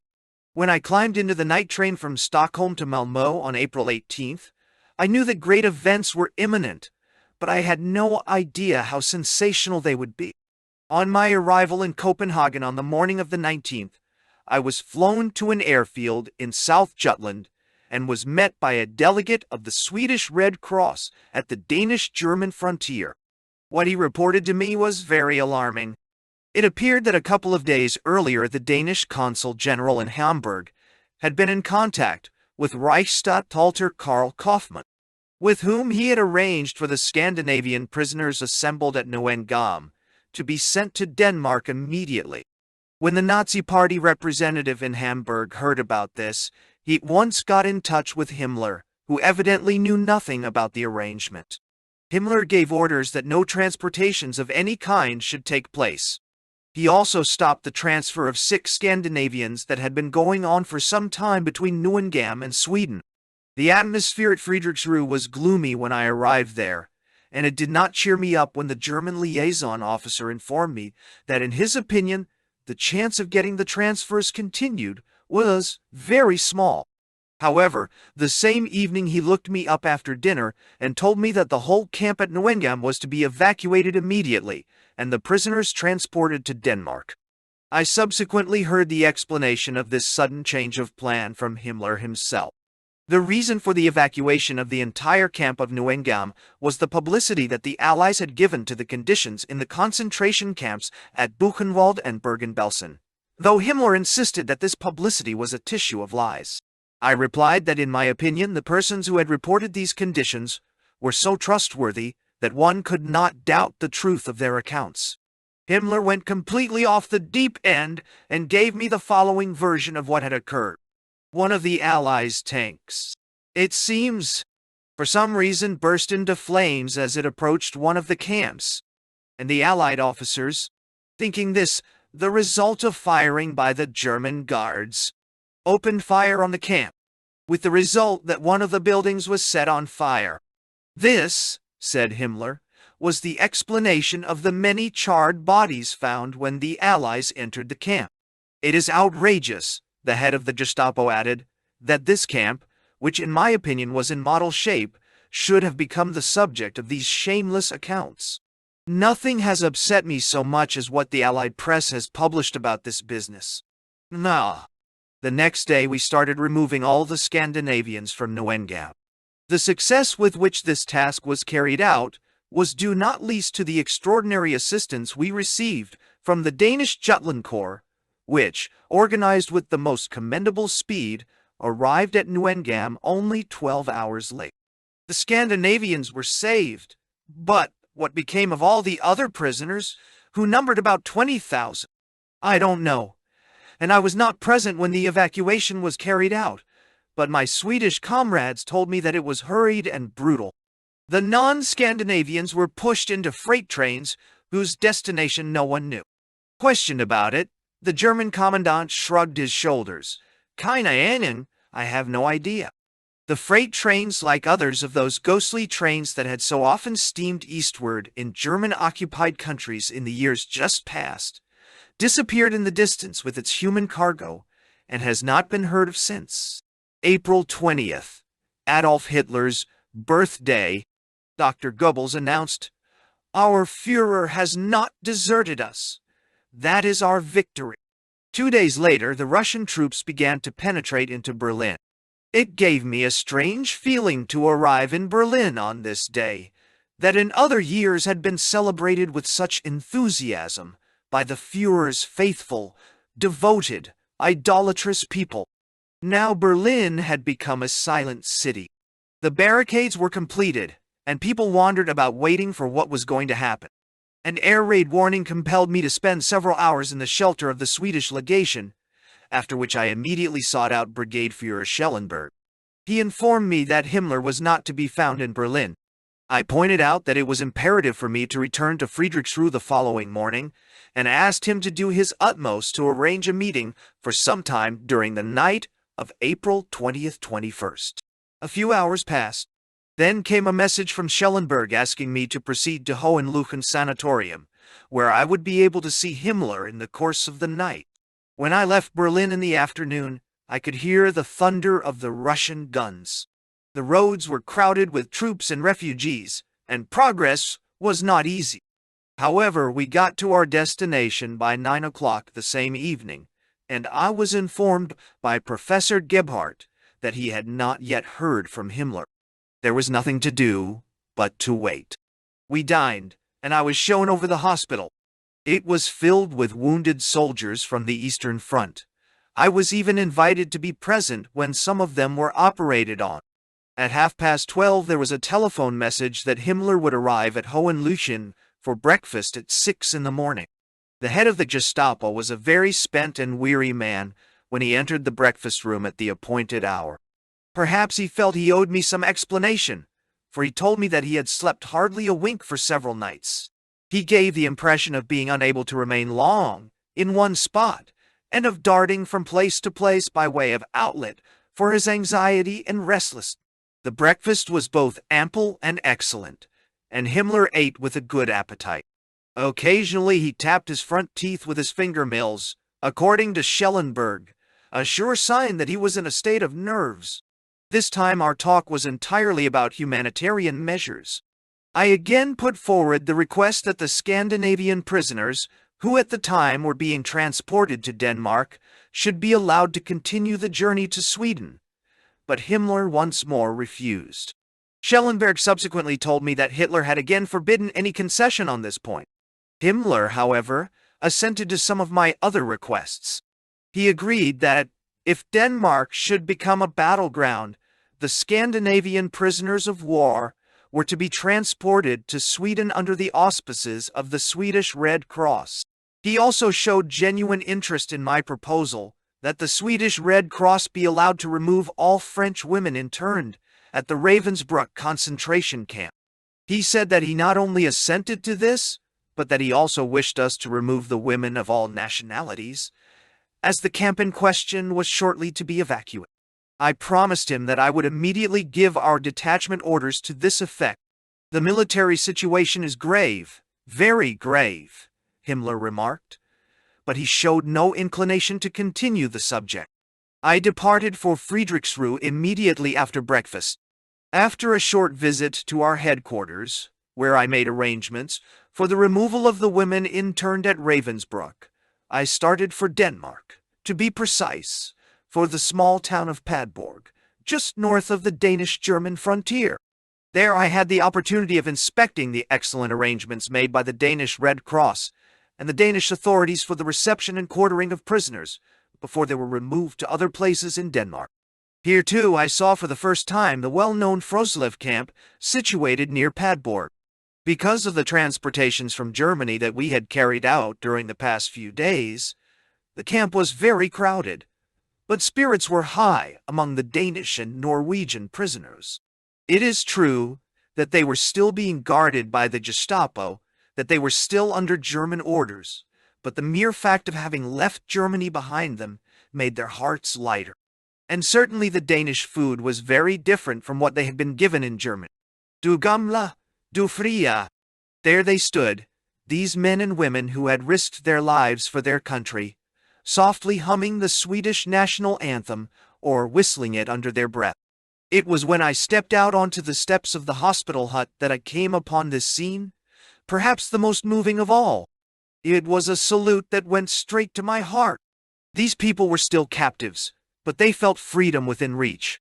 But they well knew what would happen if at that moment German camp discipline were to be enforced. In their desire to show their gratitude, they risked that, and they could not have done it in a more beautiful manner. At 3 o'clock the following morning I was awakened by a telephone call from the Gestapo chief at Flensburg, who informed me that Brigade Führer Schellenberg wished to speak to me about a most urgent matter. As I had promised to visit another Jutland camp prepared for Scandinavian prisoners of war arriving from Germany, I was not able to go to Flensburg until later in the day. I met Schellenberg there at 3 in the afternoon. That was on April 23rd. Schellenberg lost no time in letting off his bombshell. Hitler was finished. It was thought that he could not live more than a couple of days at the outside.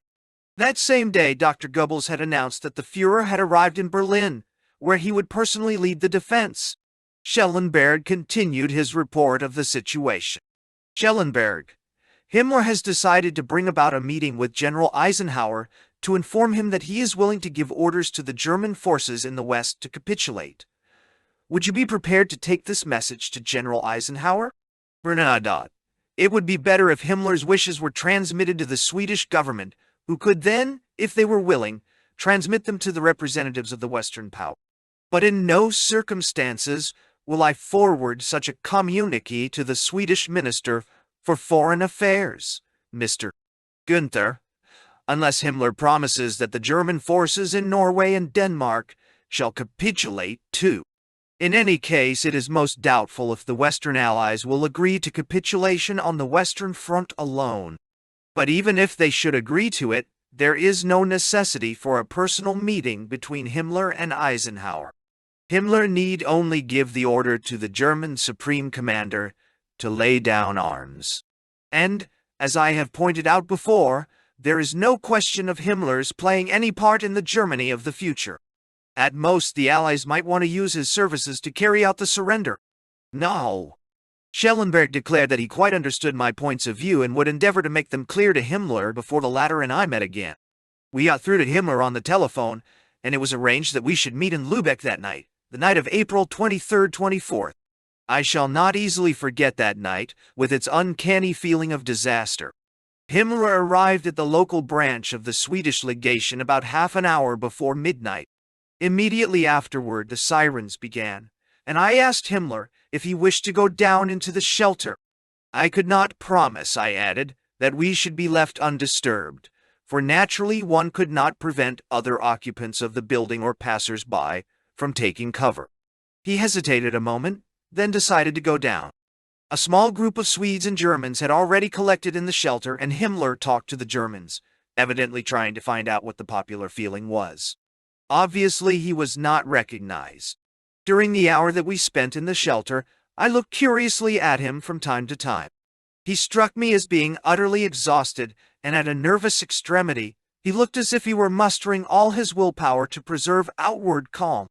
When the sirens shrieked, "All clear," we left the shelter, sat down in one of the rooms of the legation, and proceeded to discuss the subjects about which Himmler had come to consult me. It was now about half an hour after midnight. There was no electric current, and 2 candles on our conference table provided the only illumination. The head of the Gestapo began his review of the situation by saying that quite possibly Hitler was already dead, and that, if he were not, he certainly would be within the next few days. The Führer had gone to Berlin to die with the inhabitants of the capital. Berlin was surrounded, and it was only a question of a few days before it would fall. On the 3 previous occasions when we had met, I had suggested to him, Himmler continued, that he should end the war.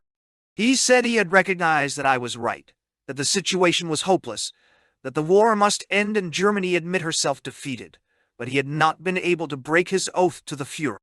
Now matters were different. It was quite possible that Hitler was already dead. I admit that Germany is defeated. The head of the Gestapo pronounced these words with a gesture of resignation.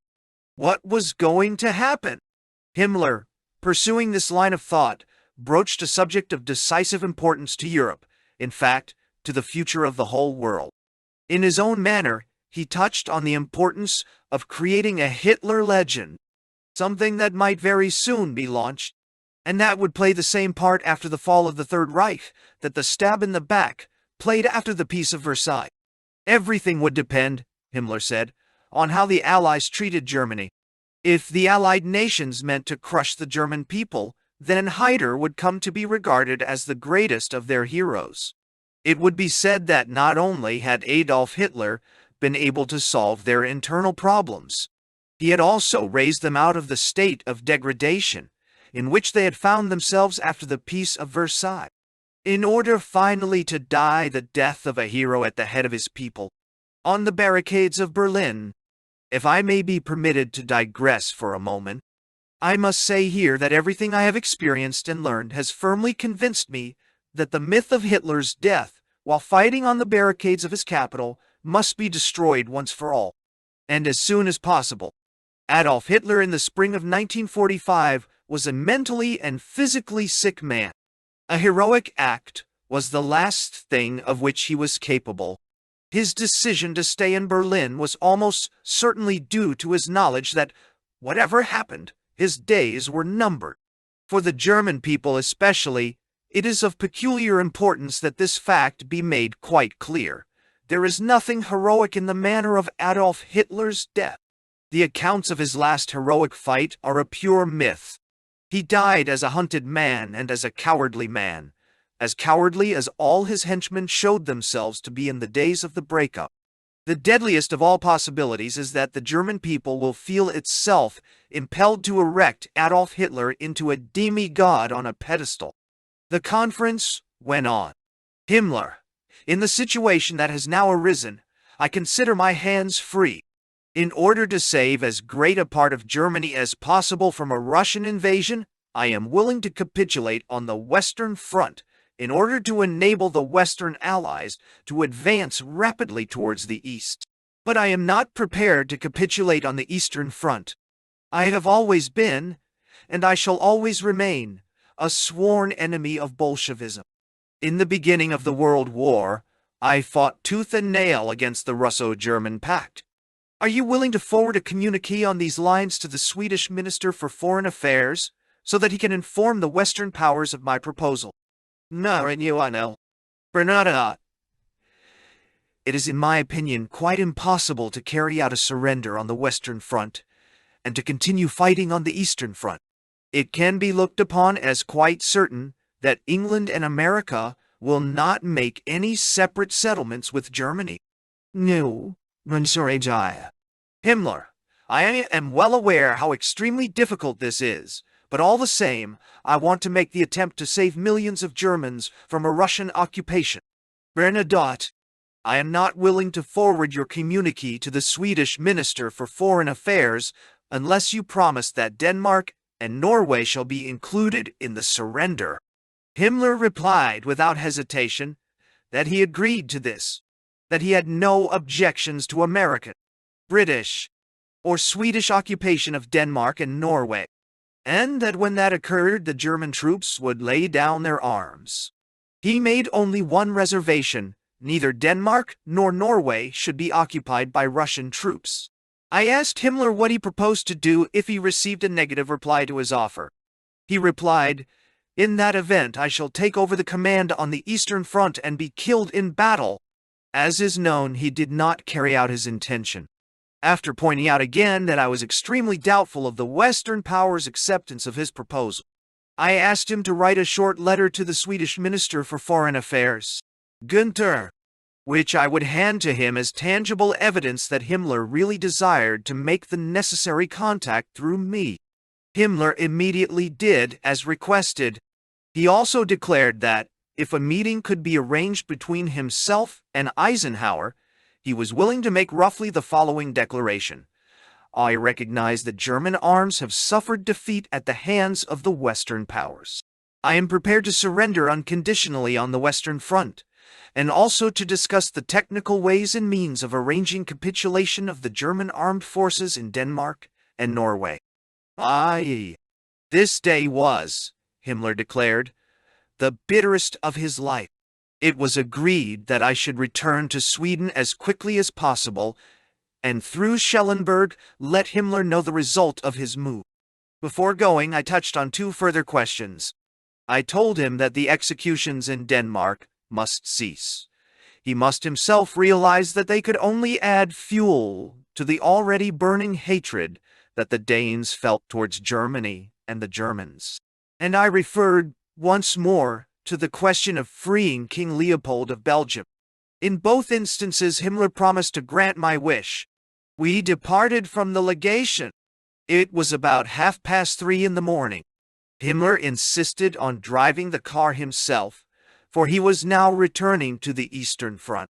As luck would have it, he had no sooner started than he ran into the barbed wire that surrounded the building, and we had a terrific job to get the car clear.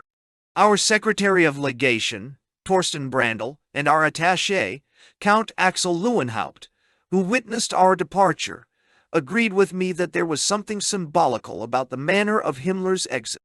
Later in the morning I returned with Schellenberg to Flensburg. He told me that Himmler had again spoken about his projected meeting with Eisenhower. He had tried to imagine the atmosphere of such a meeting, and had asked if Schellenberg thought he ought to make a bow to the Allied Supreme Commander, and if he ought to shake hands. Later in the morning of the same day I departed by ambulance plane for Copenhagen, and from there continued to Stockholm. At the Copenhagen airfield at Kastrup, I was met by the Swedish minister, Gustaf von Dardel.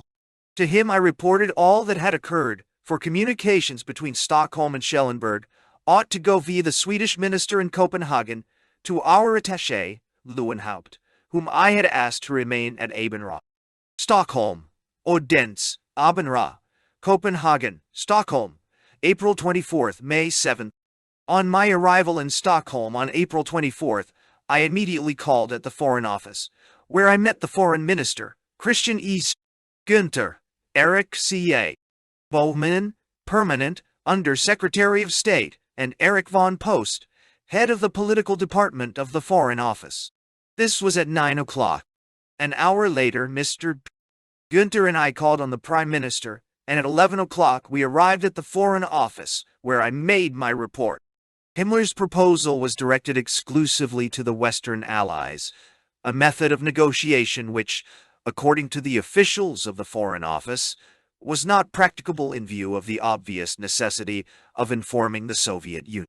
However, in order to inform the Allies of Himmler's willingness to negotiate, which was in itself somewhat sensational, a meeting was held late that evening, at which were present the British minister, Sir Victor Mallet, the American minister, Air Herschel Johnson, Mr. Bowman, and myself. The two foreign diplomats pointed out that it was most unlikely that their governments would agree to Himmler's proposal, and that they must necessarily confer with the Moscow government. 2 more days passed. During the evening of April 26th, Mr. Bowman rang me up to inform me that the American reply, signed by President Truman, had arrived. I went at once to the American legation, where I found the minister and Boheman. The telegram read, "A German offer of surrender will be accepted only if it be complete on all fronts, as regards Great Britain and the Soviet Union, as well as the United States. This condition fulfilled, the German forces on all fronts must immediately surrender to the local Allied commanders. Should resistance continue anywhere, the Allied attacks will be vigorously pressed until victory is complete." When to you, Mr. Bowman and I, on leaving the American legation, went on to the residence of the foreign minister, who pointed out that the answer from the United States was far from unexpected. It was decided that I should leave Stockholm at once, meet Schellenberg, and hand the answer to him. Mr. Günther said that, if I went personally to present the answer, a break in the means of negotiation would be averted. On April 27th, I flew to Odense, where I met Brigade Führer Schellenberg and presented the Western Powers' reply to Himmler's offer of capitulation. At first it seemed to make him very depressed. "There was now," he said, "scarcely any possibility of a solution." After we had discussed the matter for a while, he seemed to become more hopeful. In spite of everything, he thought there might be a way to bring about a capitulation in Norway and Denmark, thus preventing these two countries from becoming theaters of war, with consequent devastation. We arranged to meet the following day in Lubeck, in order to continue the discussion with Himmler. I put up at the house of a Danish official, Amtmann Thomsen, in Abenraa, and there Brigade Führer Schellenberg called on me the following morning. Once, he informed me that it was impossible for Himmler to get to Lubeck. He had departed for a place north of Bremen and wanted a meeting there. Schellenberg and I agreed that there was no point in my proceeding into the actual battle zone, but that he should go alone to acquaint Himmler with the situation. This was on April 28th, when, later in the afternoon, I sat listening to news from the so-called Atlantic radio station. I heard my own name mentioned. This was followed by the announcement that, according to reports from London and New York, I had opened negotiations with the head of the SS, Reichsminister Himmler, for a German capitulation. My first thought was that this leak had spoiled everything, and that there was no further possibility of negotiations. On this point I have since somewhat altered my views. As a matter of fact, the publicity that my negotiations received at this early stage was to be of crucial importance, for it resulted in the alteration of a very important decision. From all appearances, it seems that Himmler had been chosen from the beginning to be the leader of the Reich in the event of Hitler's death. The publication of Himmler's offer to surrender, however, overturned this arrangement.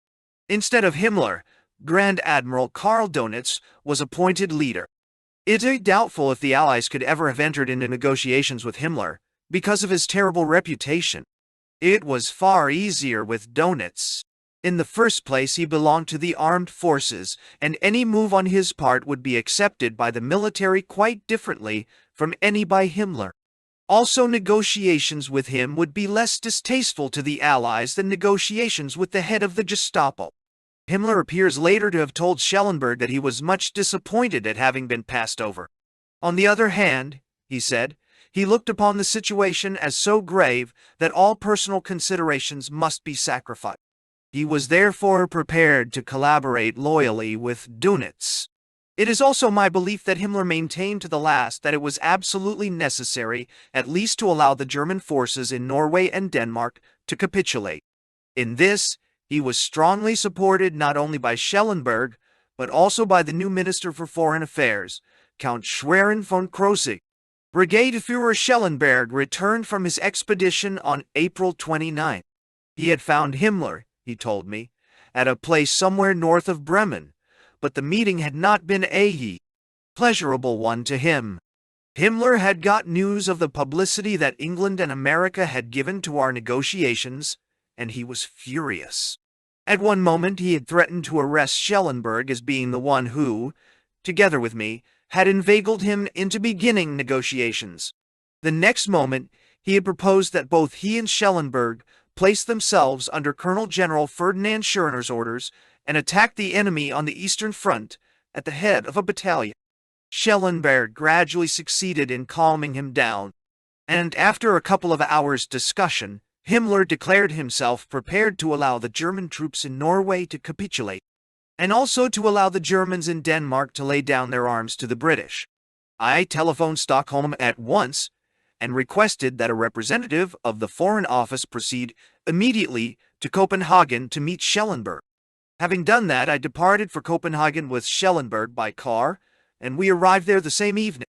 The next day, April 30th, when I took up my negotiations again, Copenhagen was in a state of enormous excitement. There were all kinds of rumors, and the announcement that Germany had capitulated was expected at any moment. My negotiations with Himmler were now general knowledge, and it was believed that I had come to Copenhagen to discuss technical points in connection with the capitulation with Dr. Werner Best, the accredited representative of the Third Reich in Denmark. Enormous crowds had assembled at Kongens Nytorv outside the Hotel d'Angleterre in anticipation of further news.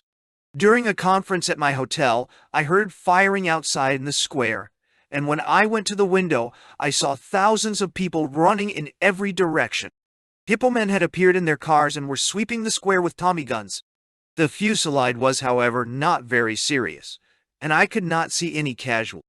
But the incident made me understand better than anything before how great must be the Danes' hatred of the German invaders, and, still more, of such of their countrymen as had entered into the service of the occupying power and become traitors to their own country.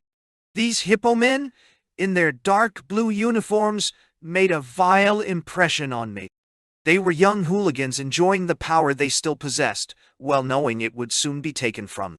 To me, a member of a neutral nation, this episode had great significance.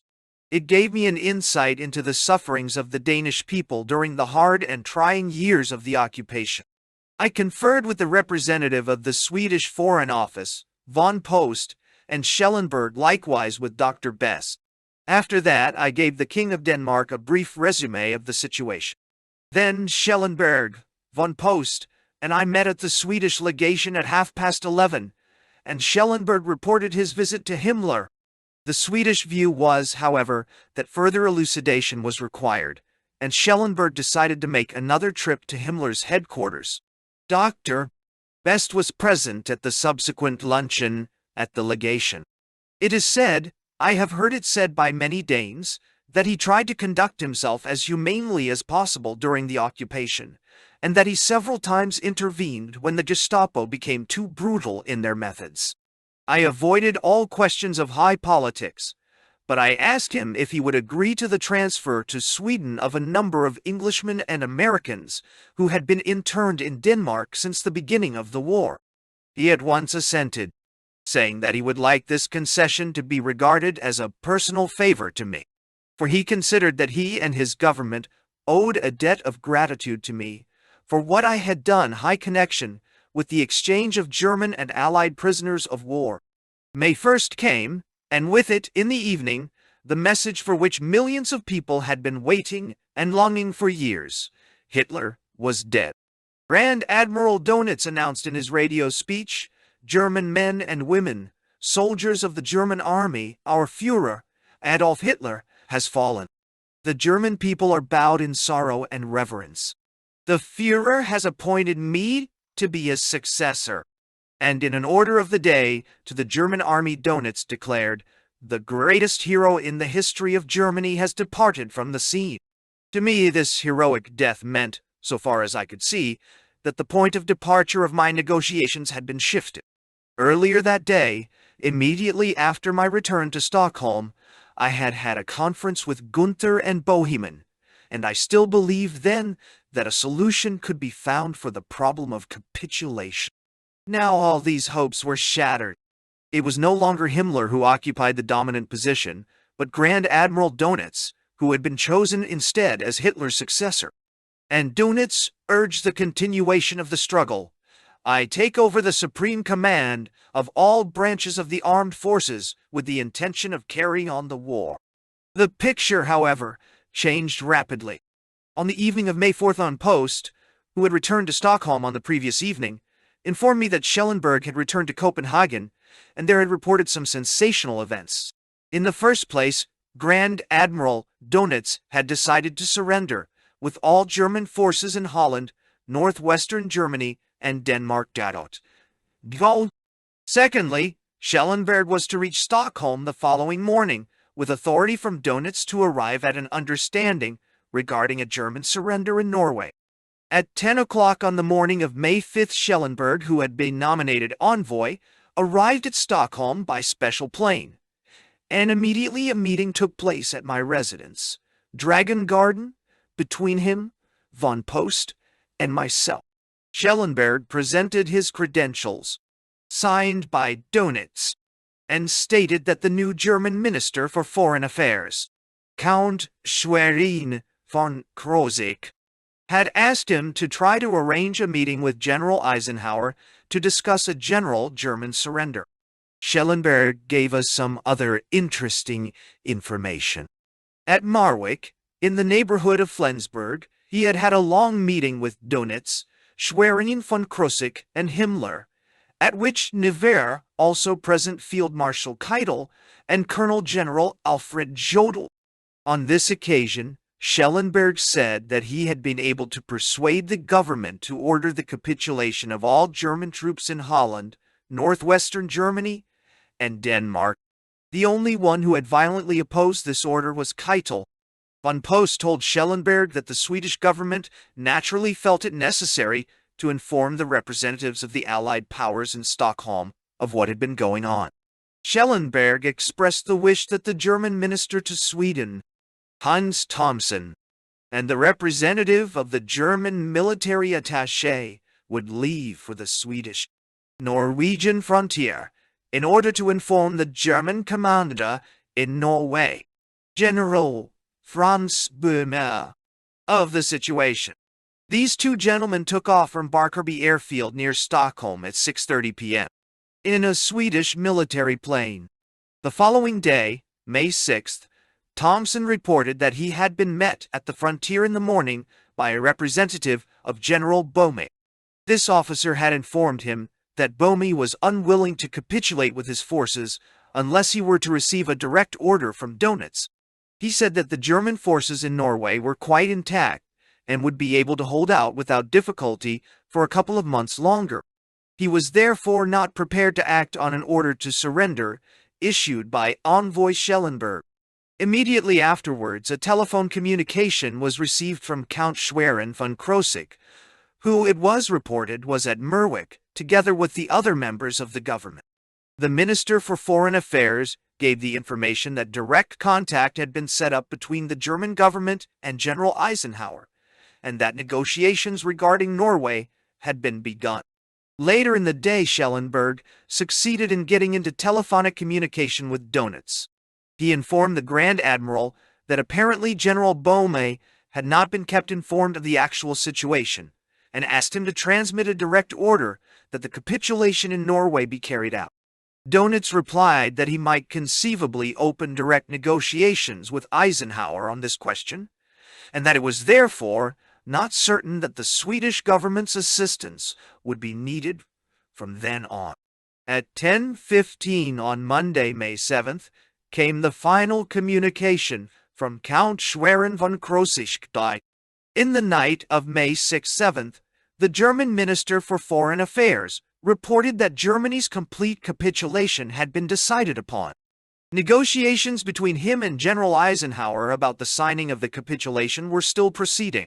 I at once informed the Swedish Crown Prince, General C.A.I. Ehrensvärd of the Defense Staff, and Mr. Boheman of what had happened. I was probably the first Swede to learn of this great event. This, then, was the end. The war in Europe was a thing of the past. The nightmare that was the Nazi system had ceased to be a reality. Millions of people could now set their minds on the work of reconstruction, the creation of a happier world. In this moment, I felt profound gratitude that I had been privileged to take a part in the events of the final act, and perhaps thereby to have helped bring about an earlier armistice than might otherwise have been achieved. I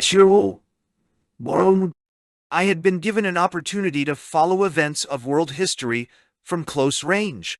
The curtain had now descended upon a world that had been through more evil and suffering, perhaps than any earlier generation in the history of Europe. Epilogue. In the course of my travels in Germany, in the spring of 1945, I received much information about the leading figures of the Third Reich from sources that must be regarded as reliable.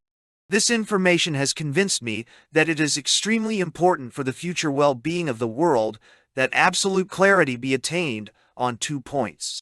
First, it must be made absolutely clear to the German people that Germany 1945 suffered a complete defeat, not only on the military front, but on all fronts, just as in 1918. When, however, German propaganda soon produced the stab in the back by the home front as the real reason for the defeat. The myth of German invincibility must once and for all be destroyed.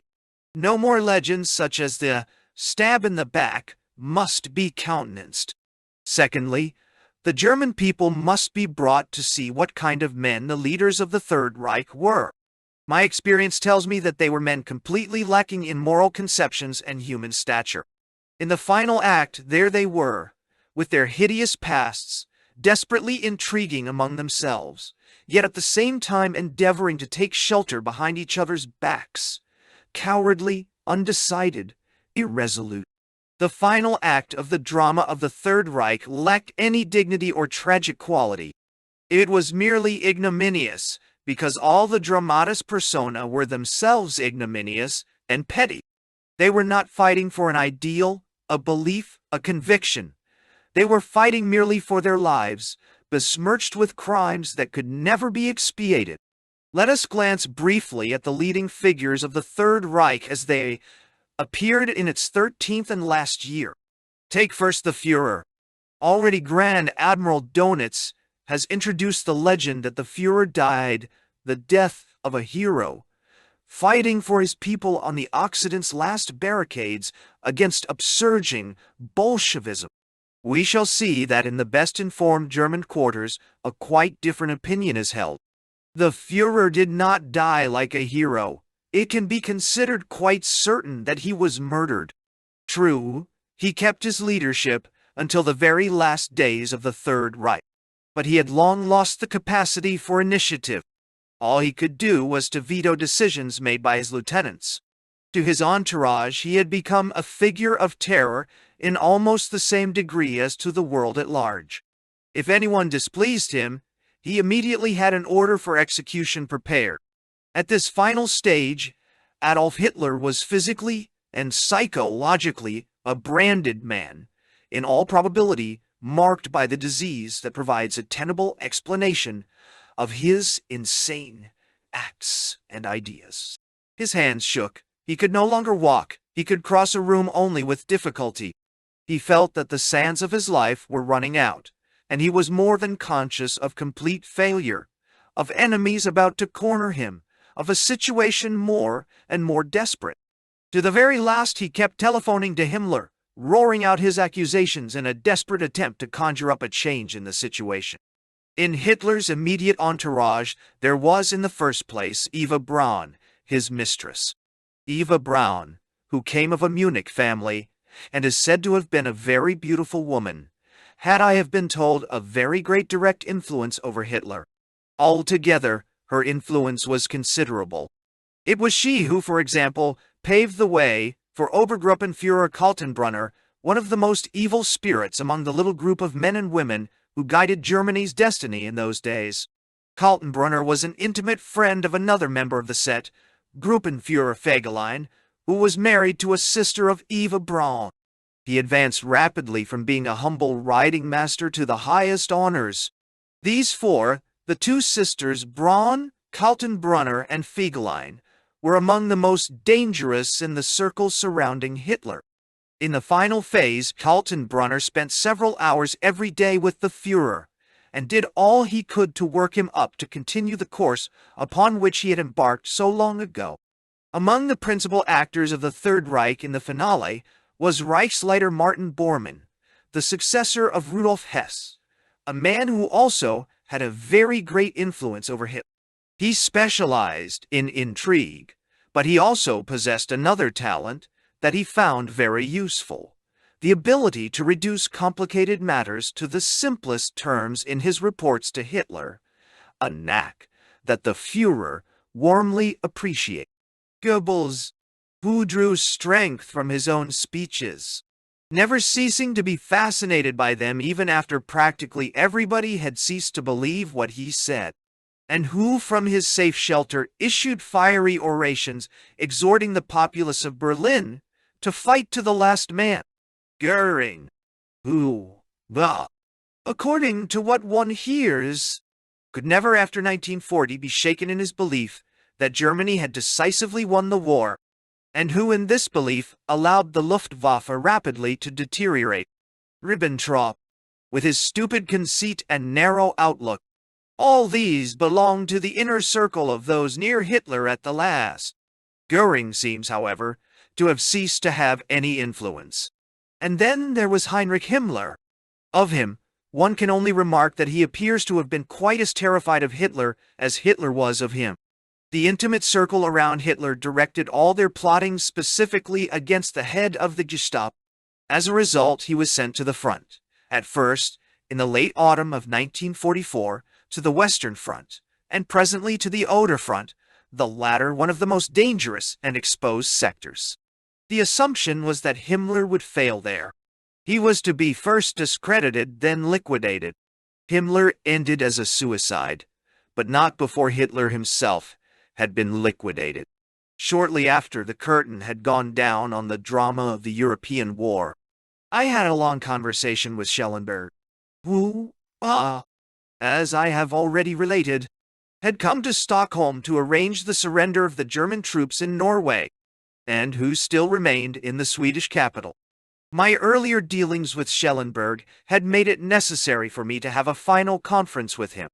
By reason of his opposition to the official policy, he had felt constrained to support my plans in connection with the Red Cross, and it can be stated that the manner in which he exerted his influence at the end contributed in no small degree to sparing Denmark and Norway the horrors of destructive fighting. The decision that the German troops should surrender unconditionally was largely due to his energetic insistence. Now Schellenberg was sitting with me, telling of his own experience during the closing phase. He also gave me an insight into what had gone on behind the scenes in connection with my appearance on the German stage. His account, for the accuracy of which he himself must be responsible, appeared to me, from the point of view of history, and as supplementing my own impressions, to possess so great an interest that its main points ought to be given publicity. Schellenberg's story. To begin with, Schellenberg said, I should like to hark back to a period of great significance. In 1943, Switzerland suddenly appeared in the very foreground of the political interests of the Reich. An attack on Switzerland very nearly took place. The plans had been prepared and approved by Ribbentrop and Bormann, and the military-political situation produced by the Allied landing in Italy seemed to have made such an attack necessary.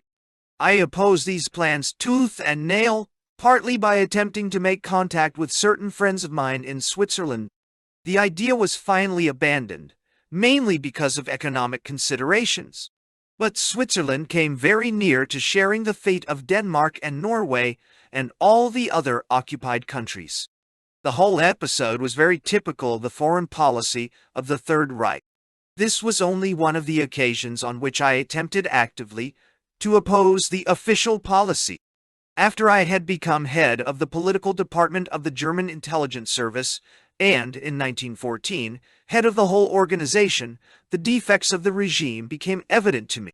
The upper stratum was corrupt through and through. In my opinion, the one exception was the head of the SS, Himmler.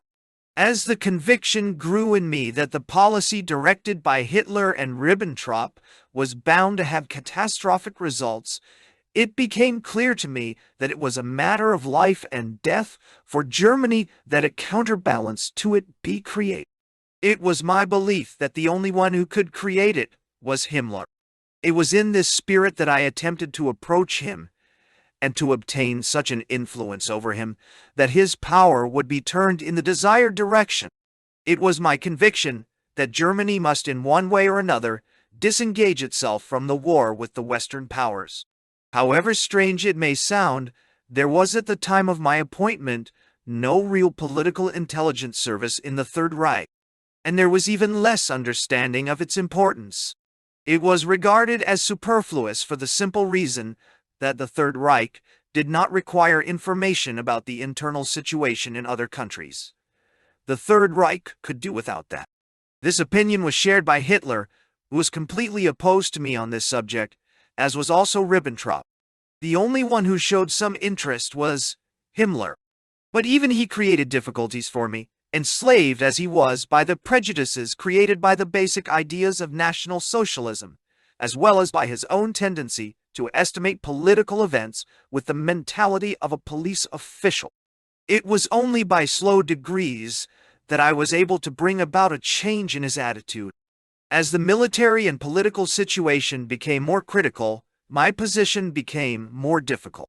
I became the object of special notice and interest on the part of the Gestapo and the security police.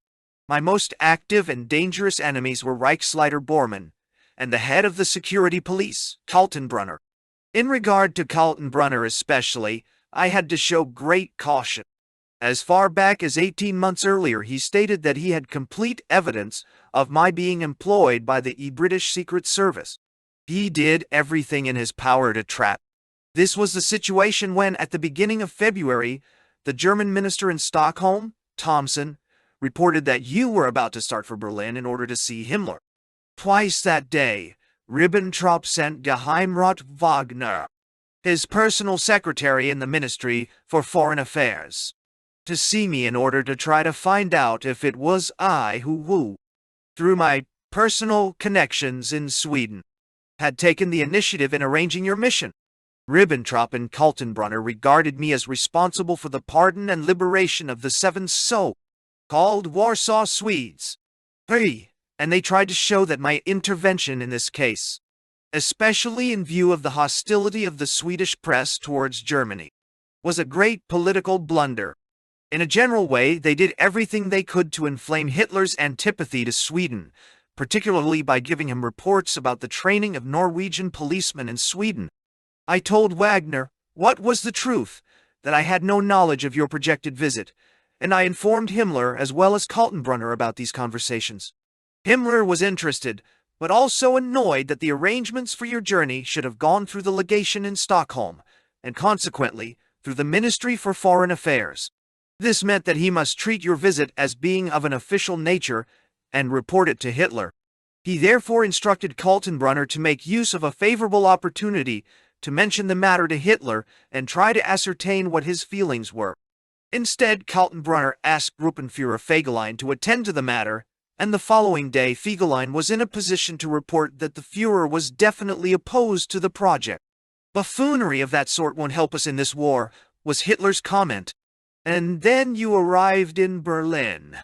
I at once telephoned to Himmler, begged him earnestly not to ignore this gesture on the part of Sweden, and said that he absolutely must receive you. After a great many objections, Himmler agreed that Kaltenbrunner should speak to Ribbentrop, and I to Geheimrat Wagner, and try to arrange for Ribbentrop to see you without Hitler's knowledge, and without letting Ribbentrop know that the Führer had forbidden your reception. If Ribbentrop agreed, then I and Kaltenbrunner could also see you, and in this way Himmler would gain time and see how things develop. That is how it came about that Kaltenbrunner and I were able to see you. From the very beginning I had a feeling that I had made a useful contact. I saw in your visit the last opportunity of realizing what had always been at the back of my mind, in some way or other to steer Germany out of the war. I also made up my mind that a meeting between you and Himmler had to be arranged, and as soon as you left me, I set about it in the following manner. I complimented Kaltenbrunner on the remarkable way in which he had conducted his conversation with you. A perfect example of Austrian ballroom diplomacy. There was something that I had long wanted to say to him, and had now decided to bring it up in the course of my next meeting with Himmler. It was this, that in the present desperate situation Ribbentrop must be removed, and Kaltenbrunner appointed Minister for Foreign Affairs in his place. Kaltenbrunner swallowed the bait so readily and with such enthusiasm that I found it difficult to control the situation. When after that we telephoned to Himmler, Kaltenbrunner insisted with burning conviction on the importance of your meeting him, even though Hitler had definitely forbidden it. When your meeting took place, Kaltenbrunner was not asked to attend, and that made him furious. He sobered down, and soon he was showing himself to be as hostile to me as ever. After your first meeting with Himmler, the intrigues began again.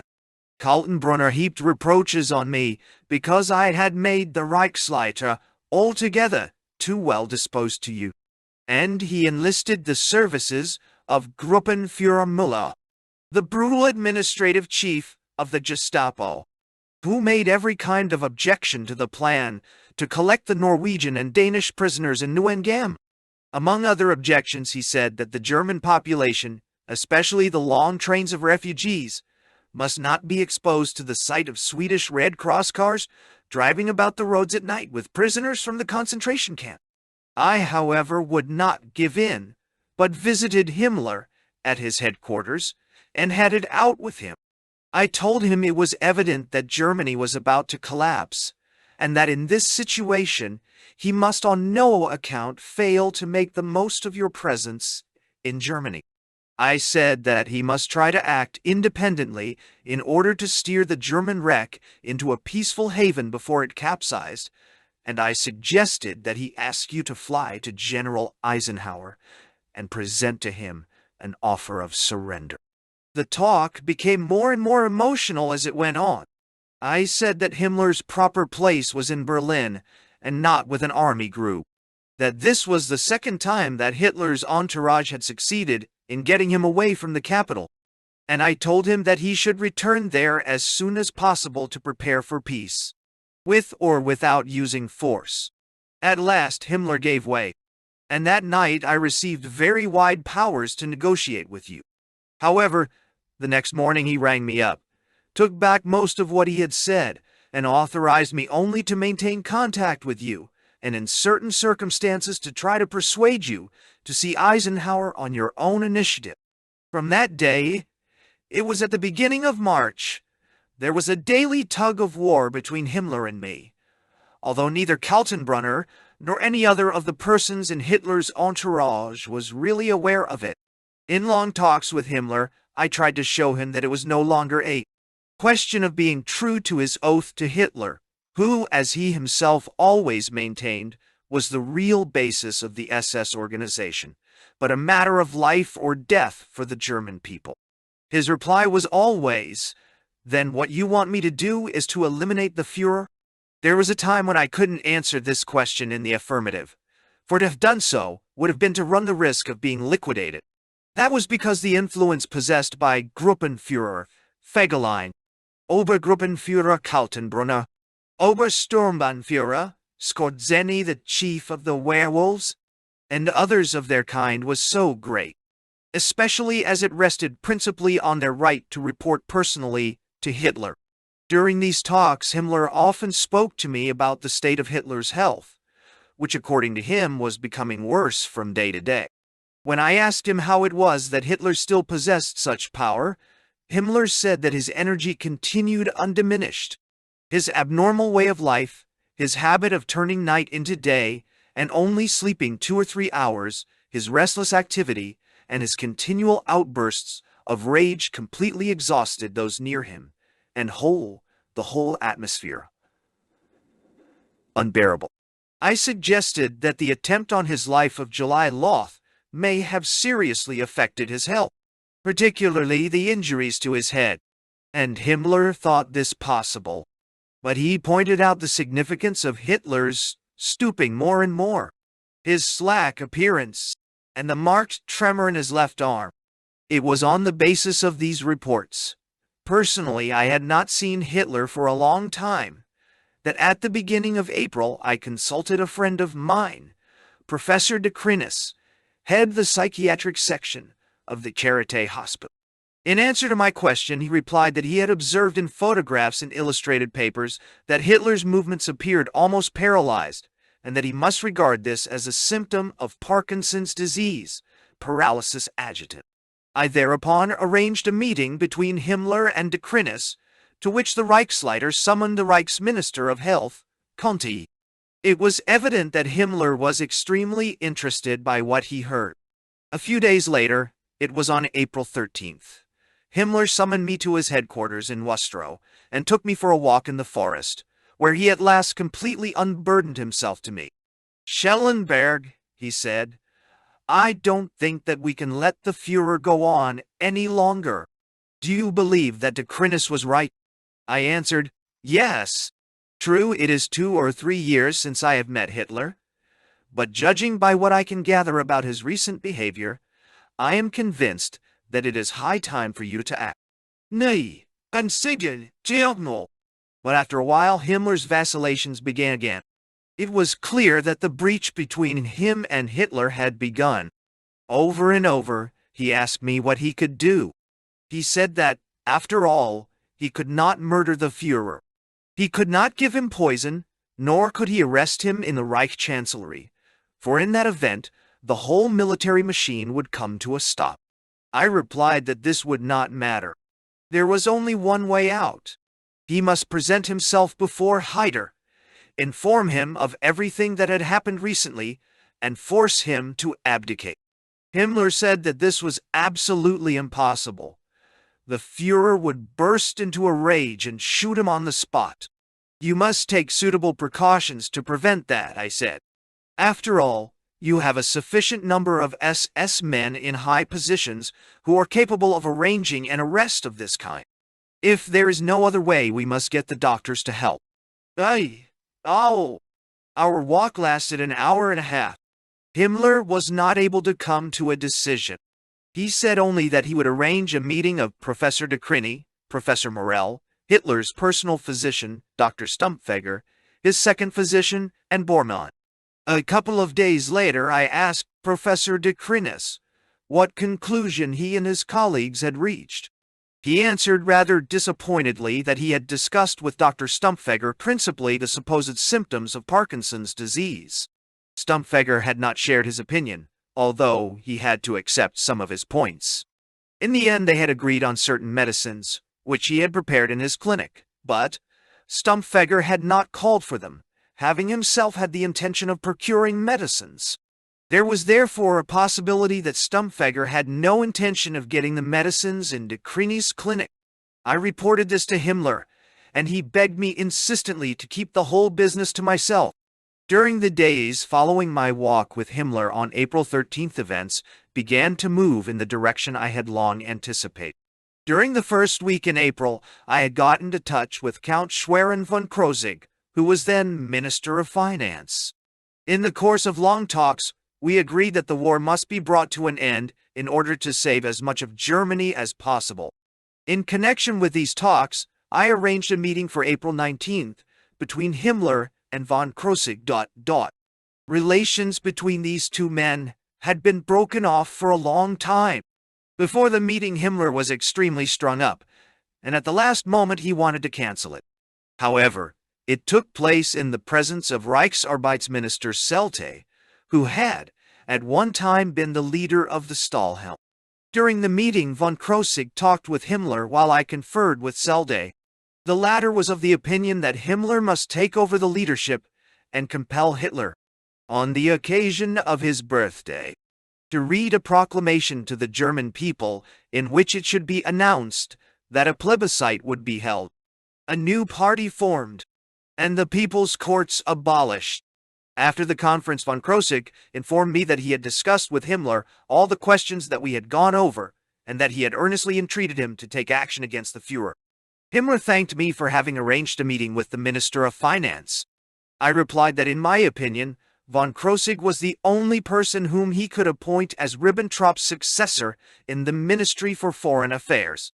Himmler agreed with me, but then he began to speak about the Allies' propaganda against himself in connection with the concentration camps. The whole thing is senseless. It won't in any case make any difference to me.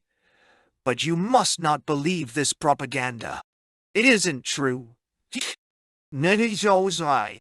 I cannot describe in detail the events of the following days.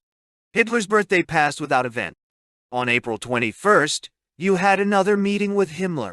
During this time, Himmler was complaining to me that his health was not any too good, and I noticed how nervous and strained he was.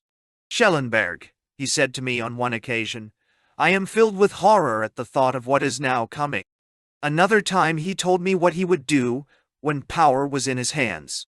He requested me the same evening to propose a name for the new party that it had been suggested he found. I proposed Party of National Unity. Himmler then took up the question of the liquidation of Hitler, but only in vaguely elusive terms. On the night of April 23rd-24th, there was another meeting between you and Himmler in Lübeck, at which he asked you to present an offer of surrender to the Western powers, to be transmitted through the Swedish government. It was then that he said it could only be a question of 1, 2, or at most 3 days before the Führer ends his dynamic life in this dramatic struggle. According to my calculations, the life of the Führer ended on April 27th, and it is my definite belief that it was by means of an injection. However, I do not know who it was that administered it to him. The events in Berlin on the following day, April 28th, are probably not generally known. It is certain, however, that Grand Admiral Dönitz's nomination as Hitler's successor took place on the 29th. There are also fairly certain grounds for believing that it was Reichsleiter Bormann who made the nomination. It was the last move against Himmler. Himmler realized that capitulation was unavoidable, and that for this reason he had been pushed aside. Meanwhile, I was continuing my negotiations with you and with Himmler. My endeavors were in the first place to bring about a peaceful solution of the Danish and Norwegian problem, in order that Germany might not further burden herself with the senseless destruction of the Scandinavian countries. On April 29th, I accompanied you to Copenhagen to negotiate with, among others, Dr. Best, and then, as you know, I immediately returned to Germany. When I arrived at the place where Himmler was, I was informed that not he, but Dönitz, had been nominated Hitler's successor, and that that same night the first conference between Himmler and Dönitz had taken place at Plön, in Holstein, and that the Reichsleiter, in accordance with my earlier proposal, had succeeded in obtaining the nomination of Schwerin von Krosigk as Ribbentrop's successor.